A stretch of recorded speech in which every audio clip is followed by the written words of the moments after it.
ಎಲ್ಲದಕ್ಕಿಂತ ಮುಖ್ಯ ಯಾವುದು ಕೇಳಿದರೆ ದೇವರ ವಾಕ್ಯ. ಯಾಕೆ ಅಂದರೆ ದೇವರ ವಾಕ್ಯ ಬೇರೆ ಅಲ್ಲ, ದೇವರು ಬೇರೆ ಅಲ್ಲ. God's word and God both are same. ದೇವರ ವಾಕ್ಯ ದೇವರು ಒಂದೇ. ನಮಗೆ ಗೊತ್ತು, ಆದಿಯಲ್ಲಿ ವಾಕ್ಯವಿತ್ತು, ವಾಕ್ಯ ದೇವರಾಗಿದ್ದರು, ಆ ವಾಕ್ಯ ಮನುಷ್ಯನಾಗಿ ಈ ಭೂಮಿಗೆ ಬಂದರು. ಅವ್ರ ಹೆಸರೇನು? ಯೇಸು ಕ್ರಿಸ್ತರು. ಕ್ರಿಸ್ಮಸ್ ಹಬ್ಬ ಅಂದರೆ ಅದೇನೆ. ಏನು? ವಾಕ್ಯ ಮನುಷ್ಯನಾಗಿ ಈ ಭೂಮಿಗೆ ಬಂದರು. ಈಗ ವಾಕ್ಯ ಮನುಷ್ಯನಾಗಿ ಈ ಭೂಮಿಗೆ ಬಂದರೆ ಮಾತ್ರ ಸಾಲದು, ನನ್ನಲ್ಲಿಗೆ ಬರಬೇಕು, ನನ್ನ ಹೃದಯಕ್ಕೆ ಬರಬೇಕು. ಅಂದರೆ ನನ್ನ ಹೃದಯದಲ್ಲಿ ನಾನು ಸ್ವೀಕಾರ ಮಾಡಬೇಕು. ಇಲ್ಲದೇ ಇದ್ದರೆ ನನ್ನ ಜೀವನ ಒಂದು ರೀತಿಯಲ್ಲಿ ಶವಕ್ಕೆ ಸಮಾನವಾಗಿರ್ತದೆ. Dead life. ಜೀವಂತವಾಗಿರ್ತೀವಿ, ಆದರೆ ಲೈಫ್ ಈಸ್ ಡೆಡ್. ಯಾಕೆ ಅಂದರೆ there is no life inside. That life is Jesus himself. ಯೇಸು ಹೇಳ್ತಾರೆ, ಐ ಆಮ್ ದ ಲೈಫ್, ನಾನೇ ಜೀವ ಅಂತ ಹೇಳ್ತಾರೆ. ಆ ಯೇಸು ಆಗಿರ್ತಕ್ಕಂಥ ಆ ಜೀವ ನಮ್ಮೊಳಗಡೆ ನಾವು ಸ್ವೀಕಾರ ಮಾಡಿದರೆ ಖಂಡಿತವಾಗಲೂ ಇರ್ತಾರೆ. ಅವರು ಯಾವಾಗಲೂ ಇರ್ತಾರೆ ಸ್ವೀಕಾರ ಮಾಡಿದ್ರೆ. ಮಾಡದೇ ಇದ್ದರೆ ಇರೋದಿಲ್ಲ, ಅಷ್ಟೇ. ಆದರೆ ಯೇಸು ಇರ್ತಾರೆ, ನನ್ನೊಳಗಡೆ ಇರೋದಿಲ್ಲ. ಯಾವ ರೀತಿ ಅಂದರೆ ಗಾಳಿ ಇರುತ್ತೆ, ಆದರೆ ನನ್ನೊಳಗಡೆ ಇರೋದಿಲ್ಲ. ಗಾಳಿ ಹೊರಗಡೆ ಇರೋದ್ರಿಂದ ಲಾಭ ಇಲ್ಲ, ಗಾಳಿ ನನ್ನೊಳಗಡೆ ಬರಬೇಕು. ಆಕ್ಸಿಜನ್ ನನ್ನೊಳಗಡೆ ಹೋದರೆ ಮಾತ್ರ ನನಗೆ ಬದುಕಲಿಕ್ಕಾಗತ್ತೆ. ಆಕ್ಸಿಜನ್ ಹೊರಗಡೆ ಇದ್ದರೆ ಪ್ರಯೋಜನ ಇಲ್ಲ. ಫಾರ್ ಎಕ್ಸಾಂಪಲ್, ಒಂದು ಡೆಡ್ ಬಾಡಿನ ಇಟ್ಬಿಟ್ರೆ ಅದಕ್ಕೆ ಉಸಿರಾಡ್ಲಿಕ್ಕೆ ಆಗೋದಿಲ್ಲ. ಯಾಕಂದರೆ ಅದರೊಳಗಡೆ ಆಮ್ಲಜನಕ ಇಲ್ಲ. ಹೊರಗಡೆ ಇದೆ, ಗಾಳಿ ಇದೆ, ಅದ್ರ ಒಳಗಡೆ ಗಾಳಿ ಇಲ್ಲ. ಸೊ ಅದರಿಂದ ಏನು ಪ್ರಯೋಜನ ಇಲ್ಲ. ಅದೇ ರೀತಿಯಲ್ಲಿ ಯೇಸು ಆ ಲೈಫ್, ನಮ್ಮ ಆತ್ಮಕ್ಕೆ ಜೀವ. ಈಗ ಎಕ್ಸ್ಪ್ಲೇನ್ ಮಾಡಿದ್ರಲ್ವ, ನಮ್ಮ ಆತ್ಮಕ್ಕೆ ಜೀವ ಯೇಸು ಕ್ರಿಸ್ತರು. ಆತ್ಮಕ್ಕೆ ಜೀವವಾದ ಯೇಸು ಕ್ರಿಸ್ತರು ನಮ್ಮಲ್ಲೇ ಇಲ್ಲದೇ ಇದ್ದರೆ ಖಂಡಿತವಾಗಲೂ ನಾವು ಆತ್ಮದಲ್ಲಿ ಏನಾಗಿರ್ತೀವಿ? ಸತ್ತವರಾಗಿರ್ತೀವಿ. ಸತ್ತವರು ಅಂತ ನಾವು ಯಾರನ್ನ ಕರಿತೀವಿ? ಸತ್ತವರಿಗೇನಾಗೋದಿಲ್ಲ. ಸತ್ತ ಹೋಗಿರ್ತಕ್ಕಂಥ ಮನುಷ್ಯನಿಗೆ ಮನುಷ್ಯನ ಜೊತೆ ಸಂಪರ್ಕದಲ್ಲಿ ಇರಲಿಕ್ಕಾಗೋದಿಲ್ಲ. ಅದೇ ರೀತಿ ಆತ್ಮದಲ್ಲಿ ಸತ್ತಿರುವವರಿಗೆ ದೇವರ ಜೊತೆಯಲ್ಲೂ ಕೂಡ ಸಂಪರ್ಕದಲ್ಲಿ ಇರಲಿಕ್ಕೆ ಆಗೋದಿಲ್ಲ. ಸೊ ಬಾಹ್ಯವಾಗಿ ಅನೇಕ ಕಾರ್ಯಗಳನ್ನ ನಾವು ಮಾಡ್ತೀವಿ. ಕ್ರಿಸ್ಮಸ್ ಹಬ್ಬ ಎಲ್ಲ ಮಾಡ್ತೀವಿ, ಗ್ರ್ಯಾಂಡಾಗಿ ಸೆಲೆಬ್ರೇಷನ್ ಎಲ್ಲ ಮಾಡ್ತೀವಿ. ಆದರೆ ಕ್ರಿಸ್ತನೊಂದಿಗೆ ಒಂದು ಸಂಪರ್ಕ ಇಟ್ಕೊಂಡು ಬದುಕಲಿಕ್ಕೆ ಆಗೋದಿಲ್ಲ. ಏನು ಪ್ರಯೋಜನ ಆಯ್ತು ಅವಾಗ, ಅಲ್ವಾ? ಸೊ ಅದರಲ್ಲಿ ಏನು ಒಂದು ಸಂತೋಷ ಅನ್ನೋದು ಇರೋದಿಲ್ಲ. ನಿಜವಾದ ಸಂತೋಷ ನಮಗೆ ಸಿಗೋದು ಯಾವಾಗ ಕೇಳಿದರೆ, ಈ ಕ್ರಿಸ್ಮಸ್ ಹಬ್ಬ ಮಾಡಿದಾಗಲ್ಲ, ಕ್ರಿಸ್ತನು ನಮ್ಮ ಒಳಗಡೆ ಬಂದಾಗ. ಕ್ರಿಸ್ತನು ನಮ್ಮ ಒಳಗಡೆ ಇದ್ದರೆ ನಮಗೆ ಕ್ರಿಸ್ಮಸ್ ಹಬ್ಬ ಬೇಕಾಗೇ ಇಲ್ಲ. ಯಾಕೆ ಅಂದರೆ ಆ ಕ್ರಿಸ್ತ ಯಾರಾಗಿದ್ದಾನೆ? ಯಾರು ಕ್ರಿಸ್ತ? ದೇವರಲ್ವಾ? ಯೇಸು ದೇವರಲ್ವಾ? ದೇವರಲ್ಲಿ ಆನಂದ ಇಲ್ವಾ? ಆನಂದಮಯನಾಗಿದ್ದಾನೆ. ಈ ಆನಂದಮಯನಾದ ದೇವರು ನಮ್ಮ ಒಳಗಡೆ ಇರುವಾಗ ನಮ್ಮ ಜೀವನ ಪೂರ್ತಿ ಪರಮಾನಂದ ಇರುತ್ತೆ. ಅದಕ್ಕೆ ಹಬ್ಬ ಮಾಡಿ ಎಕ್ಸ್ಟ್ರಾ ಆನಂದ ತಗೋಬೇಕಾ ನಾವು? ಏನೂ ಬೇಕಾಗಿಲ್ಲ. ಯಾಕೆ ನಾವು ಈ ಹಬ್ಬ ಎಲ್ಲ ಮಾಡ್ತೀವಿ ಅಂದರೆ, ನಿಜವಾಗಲೂ ನಾವು ಪ್ರಾಮಾಣಿಕವಾಗಿ ಹೇಳೋದಾದರೆ, ನಾವು ಈ ಹಬ್ಬ ಎಲ್ಲ ಮಾಡೋದು ನಮ್ಮ ಖುಷಿಗೋಸ್ಕರ, ನಮ್ಮ ಸಂತೋಷಕ್ಕೋಸ್ಕರ. ನಾವು ಹಬ್ಬ ಮಾಡಿದರೆ ದೇವ್ರಿಗೆ ಸಂತೋಷ ಆಗುತ್ತಾ? ನಮಗೆ ಸಂತೋಷ ಆಗುತ್ತಾ? ಅಲ್ವಾ? ದೇವರು ಆಲ್ರೆಡಿ ಸಂತೋಷವಾಗಿಯೇ ಇದ್ದಾರೆ. ದೇವರು ಹೇಳಿದ್ದಾರೆ, ಯೇಸು ಸ್ವಾಮಿ ಹೇಳಿದ್ದಾರೆ, ಅವ್ರಿಗೆ ಯಾವಾಗ ಸಂತೋಷ ಆಗುತ್ತೆ ಅಂತ. ಒಬ್ಬ ಪಾಪಿ ಪರಿವರ್ತನೆ ಹೊಂದಿದಾಗ ಸ್ವರ್ಗದಲ್ಲಿ ಸಂತೋಷ ಉಂಟಾಗುತ್ತೆ ಅಂತ ಹೇಳ್ತಾರೆ, ಅಲ್ವಾ?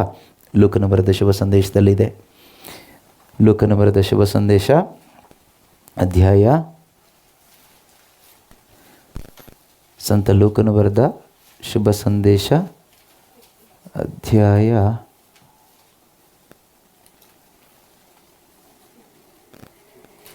14. ಓದಿ ನೋಡೋಣ.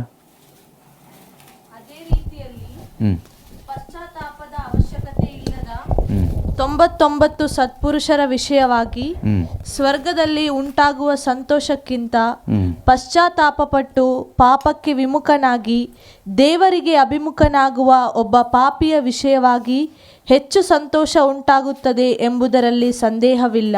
ಸ್ವರ್ಗದಲ್ಲಿ ಯಾವಾಗ ಸಂತೋಷ ಉಂಟಾಗುತ್ತಂತೆ? ಎಲ್ಲರೂ ಕ್ರಿಸ್ಮಸ್ ಮಾಡಿ, ಕ್ಯಾರಲ್ ಸಿಂಗಿಂಗ್ ಮಾಡಿ, ಕೇಕ್ ಕಟ್ ಮಾಡಿ, ಹಬ್ಬ ಮಾಡಿ ತಿಂದಾಗ ಸ್ವರ್ಗದಲ್ಲಿ ಸಂತೋಷ ಉಂಟಾಗುತ್ತಾ? ಅಥವಾ ಒಬ್ಬ ಪಾಪಿಯ ವಿಷಯವಾಗಿನ? ಒಬ್ಬ ಪಾಪಿ ಪಶ್ಚಾತ್ತಾಪ ಪಟ್ಟಾಗನ, ಅಲ್ವಾ? ಸಾಧಾರಣವಾಗಿ ಕ್ರಿಸ್ಮಸ್ ಮಾಡೋರೆಲ್ಲ ಯಾರು? ಸಾಧಾರಣವಾಗಿ ಕ್ರೈಸ್ತರೇ ತಾನೆ. ನಾವು ಸ್ವಲ್ಪ ಒಳ್ಳೆಯವರು ಅಂದ್ಕೊಂಡಿರೋರು ತಾನೇ ಕ್ರಿಸ್ಮಸ್ ಹಬ್ಬ ಎಲ್ಲ ಮಾಡೋದು. ಕರೆಕ್ಟ್ ಅಲ್ವಾ? ಅಂದರೆ ನೀತಿವಂತರಾಗಿರುವವರು. 99 ಸತ್ಪುರುಷರ ಸಲುವಾಗಿ ಸ್ವರ್ಗದಲ್ಲಿ ಸಂತೋಷ ಉಂಟಾಗೋದಕ್ಕಿಂತ ಒಬ್ಬ ಪಾಪಿ ತನ್ನ ಪಾಪ ಜೀವನದಿಂದ ವಿಮುಖನಾದಾಗ ಸ್ವರ್ಗದಲ್ಲಿ ದೇವರಿಗೆ ಸಂತೋಷ ಉಂಟಾಗುತ್ತಂತೆ. ಹಾಗಾದರೆ ಈ ಕ್ರಿಸ್ಮಸ್ಸಲ್ಲಿ ದೇವರಿಗೆ ನಾವೊಂದು ಗಿಫ್ಟ್ ಕೊಡಬೇಕು. ಏನು ಕೊಡಬೇಕು ಕೇಳಿದರೆ, ನನ್ನ ಪಾಪದ ಜೀವನವನ್ನು ಬಿಟ್ಟು ದೇವರೇ ನಾನು ನಿನ್ನ ಮಗನಾಗಿ ಬದುಕ್ತೀನಿ ಅಂತ ಒಂದು ಮಾನಸಾಂತರ ಕೊಡುವ ಒಂದು ತೀರ್ಮಾನ ಇದೆಯಲ್ಲ, ಅದೇ ಅಲ್ಟಿಮೇಟ್ ಗಿಫ್ಟ್ ದೇವರಿಗೆ ಕೊಡಲಿಕ್ಕೆ. ದೇವ್ರಿಗೆ ಬೇಕಾಗಿರೋದೇನು ಗೊತ್ತಾ? ನಮ್ಮ ಹೂವು, ಕ್ಯಾಂಡ್ಲು, ಹಣ, ಇದು ಯಾವುದು ಕೂಡ ದೇವ್ರಿಗೆ ಬೇಕಾಗಿಲ್ಲ. ದೇವ್ರಿಗೆ ಬೇಕಾಗಿರೋದು ಒಂದು ಪಶ್ಚಾತ್ತಾಪದ ಹೃದಯ. ಯಾವ ಹೃದಯ? ಹಾಂ, ಪವಿತ್ರಾತ್ಮ ಭರಿತನಾಗಿ ದಾವೀದರಸ ಹೇಳ್ತಾನೆ ಕೀರ್ತನೆ 51ರಲ್ಲಿ, ನೊಂದು ಬೆಂದ ಮನವನಾತ ಒಳ್ಳೆಯನನು. ಕೀರ್ತನೆ 51:18ನೇ ವಾಕ್ಯನ, ಕೀರ್ತನೆಗಳ ಪುಸ್ತಕ ಸಾಮ್ 51.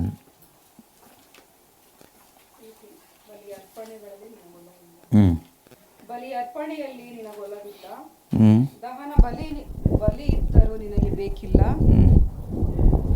ಮುರಿದ ಮನವೇ ದೇವನೊಲಿದ ಯಜ್ಞವು, ಮುರಿದ ಮನವೇ ದೇವನೊಲಿವ ಯಜ್ಞವು, ನೊಂದು ಬೆಂದ ಮನವನಾತ ಒಳ್ಳೆಯನನು. ನೋಡಿ, ಕೀರ್ತನೆ 51 ವಾಕ್ಯ 17 ಅಲ್ವಾ? The sacrifice acceptable to God is a broken spirit, a broken and contrite heart. O God, you will not despise. ದೇವರು ಯಾವತ್ತೂ ಬೇಡ ಅಂತ ರಿಜೆಕ್ಟ್ ಮಾಡೋದಿಲ್ಲ. ದೇವರು ನಮ್ಮ ಕಾಣಿಕೆಗಳು, ನಾವು ಕೊಡುವಂಥ ಕಾಣಿಕೆಗಳನ್ನ ರಿಜೆಕ್ಟ್ ಮಾಡ್ಬೋದಾ? ಸಾಧ್ಯತೆ ಇದೆಯಾ? ಸಾಧ್ಯತೆ ಇದೆ. ಯಾಕಂದರೆ ಆದಿಕಾಂಡದಲ್ಲೇ ದೇವರು ತೋರಿಸ್ಕೊಟ್ಟಿದ್ದಾರೆ. ಕಾಯಿನನು ಕಾಣಿಕೆ ತಗೊಂಡು ಕೊಟ್ಟ ದೇವರಿಗೆ. ಆದರೆ ದೇವರು ಆತನ ಕಾಣಿಕೆನ ಏನು ಮಾಡಿದ್ರು? ರಿಜೆಕ್ಟ್ ಮಾಡಿದರು, ಸ್ವೀಕಾರ ಮಾಡಲಿಲ್ಲ. ದೇವರಿಗೆ ಇಷ್ಟ ಆಗಿರಲಿಲ್ಲ. ಕಾರಣ ಏನು ಅಂದರೆ, ಅವನ ಹೃದಯದಲ್ಲಿ ಮಾನಸಾಂತರನೂ ಇಲ್ಲ, ವಿಶ್ವಾಸನೂ ಇಲ್ಲ. ಮಾನಸಾಂತರನೂ ಇಲ್ಲ, ವಿಶ್ವಾಸನೂ ಇಲ್ಲ. ದೊಡ್ಡಕ್ಕೆ ಸ್ಟೈಲಾಗಿ ಒಂದಿಷ್ಟು ಕಾಣಿಕೆ ತಗೊಂಡು ಕೊಟ್ಟ. ಚರ್ಚಲ್ಲಿ ನಾವು ಕೊಡ್ತೀವಲ್ವ, ಆ ರೀತಿಯಲ್ಲಿ ಅವನು ಕೊಟ್ಟ. ಆದರೆ ದೇವರು ಏನು ಮಾಡಿದರು? ಅವನನ್ನು, ಅವನ ಕಾಣಿಕೆಯನ್ನು ಸ್ವೀಕಾರ ಮಾಡಲಿಲ್ಲ. ಆದರೆ ದೇವರು ನಿಜವಾಗಲೂ ಸ್ವೀಕಾರ ಮಾಡೋ ಕಾಣಿಕೆ ಯಾವುದು ಕೇಳಿದರೆ, ಕೀರ್ತನಕಾರ ಹೇಳ್ತಾನೆ, ಮುರಿದ ಮನವೇ ದೇವನು ಒಲಿಯುವ ಯಜ್ಞ. The sacrifice acceptable to God is a broken spirit, a broken and contrite heart. ಮುರಿದ ಮನ. ಯಾವ ರೀತಿ ಮುರಿದ ಮನ? ಪಾಪದ ನಿಮಿತ್ತವಾಗಿ ಮುರಿದ ಮನ. ಅಯ್ಯೋ, ನನ್ನ ದೇವರಿಗೆ ವಿರುದ್ಧವಾಗಿ ಬದುಕ್ತಾ ಇದ್ದೀನಲ್ಲ, ನನ್ನ ದೇಹ ದೇವರ ಆಲಯ, ಆದರೆ ಇವತ್ತು ನಾನು ಈ ದೇಹವನ್ನು ಅನೇಕ ರೀತಿಯಲ್ಲಿ ಪಾಪ ಕೃತ್ಯಗಳಿಗೆ ಎಡೆ ಮಾಡಿಕೊಟ್ಟಿದ್ನಲ್ಲ, ಅನೇಕ ರೀತಿಯಲ್ಲಿ ನಾನು ವಿಶ್ವಾಸಕ್ಕೆ ವಿರುದ್ಧವಾಗಿ ಜೀವಿಸಿದ್ನಲ್ವಾ. ನಾವು ವಿಶ್ವಾಸಿಗಳು, ಕರೆಕ್ಟಾ? ನಾವು ವಿಶ್ವಾಸಿಗಳು, ಕ್ರೈಸ್ತರು ಅಥವಾ ವಿಶ್ವಾಸಿಗಳು ಅಥವಾ ಕ್ರೈಸ್ತ ವಿಶ್ವಾಸಿಗಳು ಅಂತ ನಮ್ಮನ್ನು ಜನ ಗುರುತಿಸ್ತಾರೆ. ಕರೆಕ್ಟ್ ಅಲ್ವಾ? ವಿಶ್ವಾಸದ ಜೀವನ ಜೀವಿಸ್ತಾ ಇದ್ದೀವಾ? ಜೀವಿಸ್ತಾ ಇದ್ದೀರಾ? ಜೀವಿಸ್ತಾ ಇರೋದಾದ್ರೆ ನೀವೇ ಹೇಳಿ, ಏನು ವಿಶ್ವಾಸದ ಜೀವನ ಅಂತ. ಪರವಾಗಿಲ್ಲ, ಮಾತಾಡೋಣ, ಏನು ತೊಂದರೆ ಇಲ್ಲ. ಏನು ಧ್ಯಾನ ಕೇಂದ್ರ ಏನಲ್ಲ, ಏನು ಸ್ಟೇಜಲ್ಲಿ ನಿಂತ್ಕೊಂಡು ದೂರದಲ್ಲೇ ನಿಂತ್ಕೊಂಡಿಲ್ಲ, ಇಲ್ಲಿ ಹತ್ತಿರದಲ್ಲೇ ಇದ್ದೀವಲ್ವ, ಮಾತಾಡೋಣ. ವಿಶ್ವಾಸದ ಜೀವನ ಅಂದರೆ ಏನು ಹೇಳಿ, ಪರವಾಗಿಲ್ಲ. ನೀವೆಲ್ಲರೂ ವಿಶ್ವಾಸಿಗಳೇನಾ? ನಿಮಗೆ ಗ್ಯಾರಂಟಿ ಇದೆಯಾ? ಹೌದಾ? ಹೌದು. ಯಾವ ಆಧಾರದಲ್ಲಿ ನೀವು ವಿಶ್ವಾಸಿಗಳು?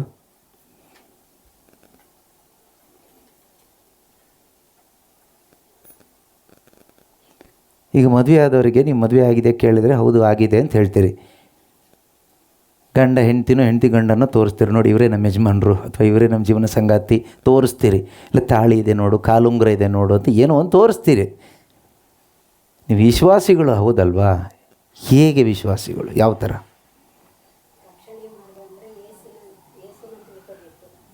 ಅದು ಓಕೆ.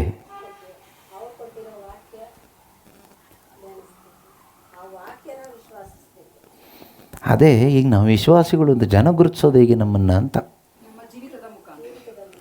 ಜೀವಿತದ ಮುಖಾಂತರ. ಆ ಜೀವನ ಹೇಗಿರಬೇಕು? ಅದು ಹೇಗಿರಬೇಕು? ಅಲ್ಲ, ಅದು ಗೊತ್ತಿದ್ರೆ ತಾನೇ ಬದುಕಲಿಕ್ಕಾಗುತ್ತೆ. ಅದೇ ನಾನು ಕೇಳ್ತಿರೋದು, ವಿಶ್ವಾಸ ಹೆಂಗೆ ತೋರಿಸ್ತೀರ ಈಗ? ಪಾಪ ಬೈಬಲ್ ಓದ್ಲಿಕ್ಕೆ ಬರ್ದಿದ್ದವ್ರ ಕತೆ ವಾರ್ತೆನೇ ಓದ್ಲಿಕ್ಕೆ ಬರೋದಿಲ್ಲ ಅವರು. ಅವ್ರಿಗೆ ವಿಶ್ವಾಸಿ ಆಗ್ಲಿಕ್ಕೆ ಆಗಲ್ವಾ?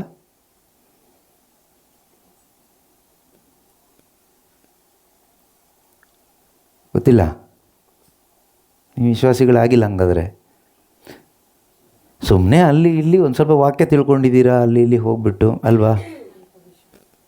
ಈಗ ಅಲ್ಪ ಅಂತಲೂ ಹೇಳೋಕ್ಕಾಗಲ್ಲ, ಒಂಥರ ಡಮ್ಮಿ ಪೀಸ್ಗಳು ಅಂತ ಹೇಳ್ಬೋದು ಅಷ್ಟೇ. ವಿಶ್ವಾಸಿಗಳ ಥರ ಸುಣ್ಣ ಬಳಿದ ಸಮಾಧಿ ಥರ. ಹೊರಗಡೆ ನೋಡೋಕೆ ಒಳ್ಳೆ ಬಿಲ್ಡಿಂಗ್ ಥರ ಇರುತ್ತೆ, ಒಳಗಡೆ ಎಲ್ಲ ಬೋನ್ಸ್, ಡ್ರೈ ಬೋನ್ಸ್ ಎಲ್ಲ ಒಣಗಿರುತ್ತೆ, ಕೊಳ್ತೋಗಿರುತ್ತೆ, ಏನೂ ಇರಲ್ಲ. No life, lifeless inside. Outside full of life. ಹೋಗಲಿ, ವಿಶ್ವಾಸ ಅಂದರೆ ಏನು? ನಾವು ಪ್ರಾರ್ಥನೆ ಮಾಡುವಾಗ ದೇವರಿಗೆ ಒಂದು ಕಾರ್ಯ ಹೇಳ್ಬಿಡ್ತೀವಿ. ಅದು ನಮಗೆ ಸಾಧ್ಯವಾಗಿ ದೇವರು ಕೊಟ್ಟಾಲಿ ನಮ್ಗೆ ಅದು ವಿಶ್ವಾಸ. ಸಪೋಸ್ ದೇವ್ರು ಕೊಟ್ಟಿಲ್ಲ, ಆವಾಗ ಕೊಡ್ತಾರೆ ಅಂದ್ರೆ ನಮ್ಗೆ ವಿಶ್ವಾಸ ಇದೆ. ಅಯ್ಯೋ, ಎಲ್ಲ ಕೊಟ್ಬಿಟ್ಟಿದ್ರೆ ಪ್ರಪಂಚ ಹೆಂಗಿರ್ತಾ ಇತ್ತು? ಇಲ್ಲ, ಎಲ್ಲ ಕೊಡಕ ಇಲ್ಲ. ನಾವೆಂದೋ ಮನಸ್ಸಲ್ಲೊಂದು ತಿಳ್ಕೊಂಡು ದೇವ್ರ ಹತ್ರ ಕೇಳ್ಬಿಡ್ತೀವಿ. ಅವಾಗ ಅದು ನಮ್ಗೆ ದೇವರು ಕೊಡ್ತಾರೆ ಅಂದ್ರೆ ವಿಶ್ವಾಸ ನಮ್ದಲ್ಲಿ ಇದೆಯೇ. ಓಕೆ, ಕೊಟ್ಟಿಲ್ಲ ಅಂದರೆ ಹೋಯ್ತಾ ವಿಶ್ವಾಸ? ನಮ್ಗೆ ಕೊಟ್ಟಿದ್ದು ಇದಿದೆ. ನಿಮಗೆ ಕೊಟ್ಟಿದ್ದಾರೆ? ನಮ್ಗೆ ಕೊಟ್ಟಿದ್ದಾರೆ, ನಿಮಗೆಲ್ಲ ಕೊಟ್ಟಿದ್ದಾರೆ? ಎಲ್ಲ ಇಲ್ಲ ಬ್ರದರ್. ಹಾಂ, ನಾವೇನೋ ಕೇಳ್ತೀವಿ, ನಾವು ಕೇಳಿದ್ದೇನೋ ಒಂದು ಕೊಟ್ಟರು. ಅದೇ ವಿಶ್ವಾಸ. ಈಗ ನಾವು ಕೇಳಿದ್ದು ಕೊಟ್ಟಿಲ್ಲ ಅಂದರೆ ನಮಗೆ ವಿಶ್ವಾಸ ಇಲ್ಲ ಅಂತ ಆಯ್ತು ಅವಾಗ? ಹಂಗೂ ಇಲ್ಲ, ಹಾಂ, ಹಂಗೆ ಇಲ್ಲ, ಹಂಗೂ ಇಲ್ಲ, ಹಿಂಗೂ ಇಲ್ಲ. ದೇವರೇ ನಂಬಿಕೆ. ಅದೇ ಆದರೂ ನಂಬಿಕೆ ನಮಗೆ. ಆಗಲಿ, ಸುಮ್ಮನೆ ಏನೋ ಒಂದು ಹೇಳ್ಕೊಂಡು ಹೋಗೋದು ಬೇಡ. ನಾವು ಪರೀಕ್ಷೆನಲ್ಲಿ ಒಂದು ಸ್ಟೂಡೆಂಟ್ ಪಾಸ್ ಆಗಬೇಕಾದ್ರೆ ಕರೆಕ್ಟಾಗೆ ಬರೀಬೇಕು ಆನ್ಸರ್ಗಳನ್ನ. ಸುಮ್ಮನೆ ಏನೋ ಓದಿದ್ದೆಲ್ಲ ತಿಳ್ಕೊಂಡಿದ್ದೆಲ್ಲ ಬರೆದ್ರೆ ಪಾಸ್ ಆಗೋದಿಲ್ಲ. ಆ ಕ್ವಶನ್ಗೆ ಕರೆಕ್ಟಾಗಿ ಆನ್ಸರ್ ಬರೀಬೇಕು. ಆಗ ಮಾತ್ರ ಒಬ್ಬ ಸ್ಟೂಡೆಂಟ್ ನೆಕ್ಸ್ಟ್ ಕ್ಲಾಸ್ಗೆ ಪ್ರಮೋಟ್ ಆಗಲಿಕ್ಕಾಗುತ್ತೆ. ಸುಮ್ಮನೆ ಅವ್ರಿಗೆ ಸುಮಾರು ವಿಷಯ ಗೊತ್ತು ಅಂತ ಹೇಳ್ಬಿಟ್ಟು ಎಲ್ಲ ಬರೆದು ತುಂಬಿಸಿದ್ರೆ ಆಗೋದಿಲ್ಲ. ಸೊ ನಾನು ಹಾಗೆ ಮಾಡಿದೆ, ಸರಿಯಾಗಿ ಓದಲಿಲ್ಲ. ಅದಕ್ಕೇನು ಮಾಡಿದೆ, ಏನು ಗೊತ್ತು ಅದೆಲ್ಲ ಬರೆದು ಫಿಲಪ್ ಮಾಡಿ ಕೊಟ್ಬಿಟ್ಟು ಬಂದೆ. ಹಾಗೆ ನಾವು ಕೂಡ ಕೆಲವೊಮ್ಮೆ ನಮ್ಮ ವಿಶ್ವಾಸ ಜೀವನದಲ್ಲಿ, ಕ್ರೈಸ್ತ ಜೀವನದಲ್ಲಿ ನಾವೇನು ಮಾಡ್ತೀವಿ ಅಂದರೆ, ಏನೋ ಒಂದು ಹೇಳ್ಕೊಂಡು ಚಲ್ತಾ ಹೀಗೆ ಹೋಗ್ತಾ ಇದ್ದೀವಿ. ನಮಗೊಂದು ನಮ್ಮ ಜೀವನಕ್ಕೆ ನಮಗೆ ಒಂದು ದೃಢತೆ ಅನ್ನೋದು ಇಲ್ಲ. ಇಲ್ಲದೆ ಇದ್ದರೆ ನಮಗೆ ಆ ಕ್ರಿಸ್ತನಿಗಾಗಿ ಬದುಕಲಿಕ್ಕೆ ಆಗೋದಿಲ್ಲ. ನಿಜವಾಗ್ಲೂ ಕ್ರಿಶ್ಚಿಯನ್ಸ್ ಅಂದರೆ ಯಾರು ಕೇಳಿದ್ರೆ, ಕ್ರಿಸ್ತನಿಗಾಗಿ ಬದುಕೋವರೇ ಕ್ರಿಶ್ಚಿಯನ್ಸ್. ಹಾಗಂತ ಹೇಳ್ಬಿಟ್ಟು ಬೈಬಲ್ ಹಿಡ್ಕೊಂಡು ಮೈಕ್ ಹಿಡ್ಕೊಂಡು ಪ್ರೀಚ್ ಮಾಡಬೇಕು ಅಂತೆಲ್ಲ ನಾನು ಹೇಳ್ತಾ ಇರೋದು. Purpose of life is to live for God, live for the glory of God. ದೇವರ ಮಹಿಮೆಗಾಗಿ, ಕ್ರಿಸ್ತನಿಗಾಗಿ ಅಥವಾ ಶುಭ ಸಂದೇಶಕ್ಕಾಗಿ, ನಿತ್ಯ ಜೀವಕ್ಕಾಗಿ ಜೀವಿಸಬೇಕು, ಬದುಕಬೇಕೆಂಬ ಒಂದು ಇಂಟೆನ್ಷನಲ್ಲಿ ಬದುಕುವವರೇ ನಿಜವಾದ ಕ್ರೈಸ್ತ ವಿಶ್ವಾಸಿಗಳು. ಅವರೇ ನಿಜವಾದ ವಿಶ್ವಾಸಿಗಳು. ಸೊ ನಿಮ್ಮಲ್ಲಿ ಆ ಇಂಟೆನ್ಷನ್ ಇದ್ದರೆ ನೀವು ನಿಜವಾಗ್ಲೂ ವಿಶ್ವಾಸಿಗಳೇ. ನಿಮ್ಮ ಹೃದಯದ ಆಸೆ, ನಿಮ್ಮ ಹೃದಯದ ಬಯಕೆ ಕ್ರಿಸ್ತನಿಗೆ ಮಹಿಮೆ ಆಗಬೇಕು, ಯೇಸು ಕ್ರಿಸ್ತರಿಗೆ ಮಹಿಮೆ ಆಗಬೇಕು. ನನ್ನ ಜೀವಿತದ ಮುಖಾಂತರವಾಗಿ ಆ ನಿತ್ಯ ಜೀವ ಬೇಕು, ಆ ಸ್ವರ್ಗ ರಾಜ್ಯಕ್ಕೆ ಹೋಗಬೇಕು, ನಾನು ಆ ಪ್ರಯಾಣದಲ್ಲಿ ಇದ್ದೀನಿ. ಆ ಒಂದು ಅರಿವಿನಲ್ಲಿ ಬದುಕ್ತಾ ಇರುವವರೇ ನಿಜವಾದ ವಿಶ್ವಾಸಿಗಳು. ಆ ಜೀವನನೇ ವಿಶ್ವಾಸದ ಜೀವನ. ಯಾಕೆ ಅಂದರೆ ಬೈಬಲ್ ಪ್ರಕಾರ ನಾವು ನೋಡುವಾಗ ವಿಶ್ವಾಸ ಅಂದರೆ ಏನು ಅಂತ ಒಂದು ಡೆಫಿನೇಷನ್ ವಾಕ್ಯನೇ ನಮಗೆ ಕೊಡುತ್ತೆ.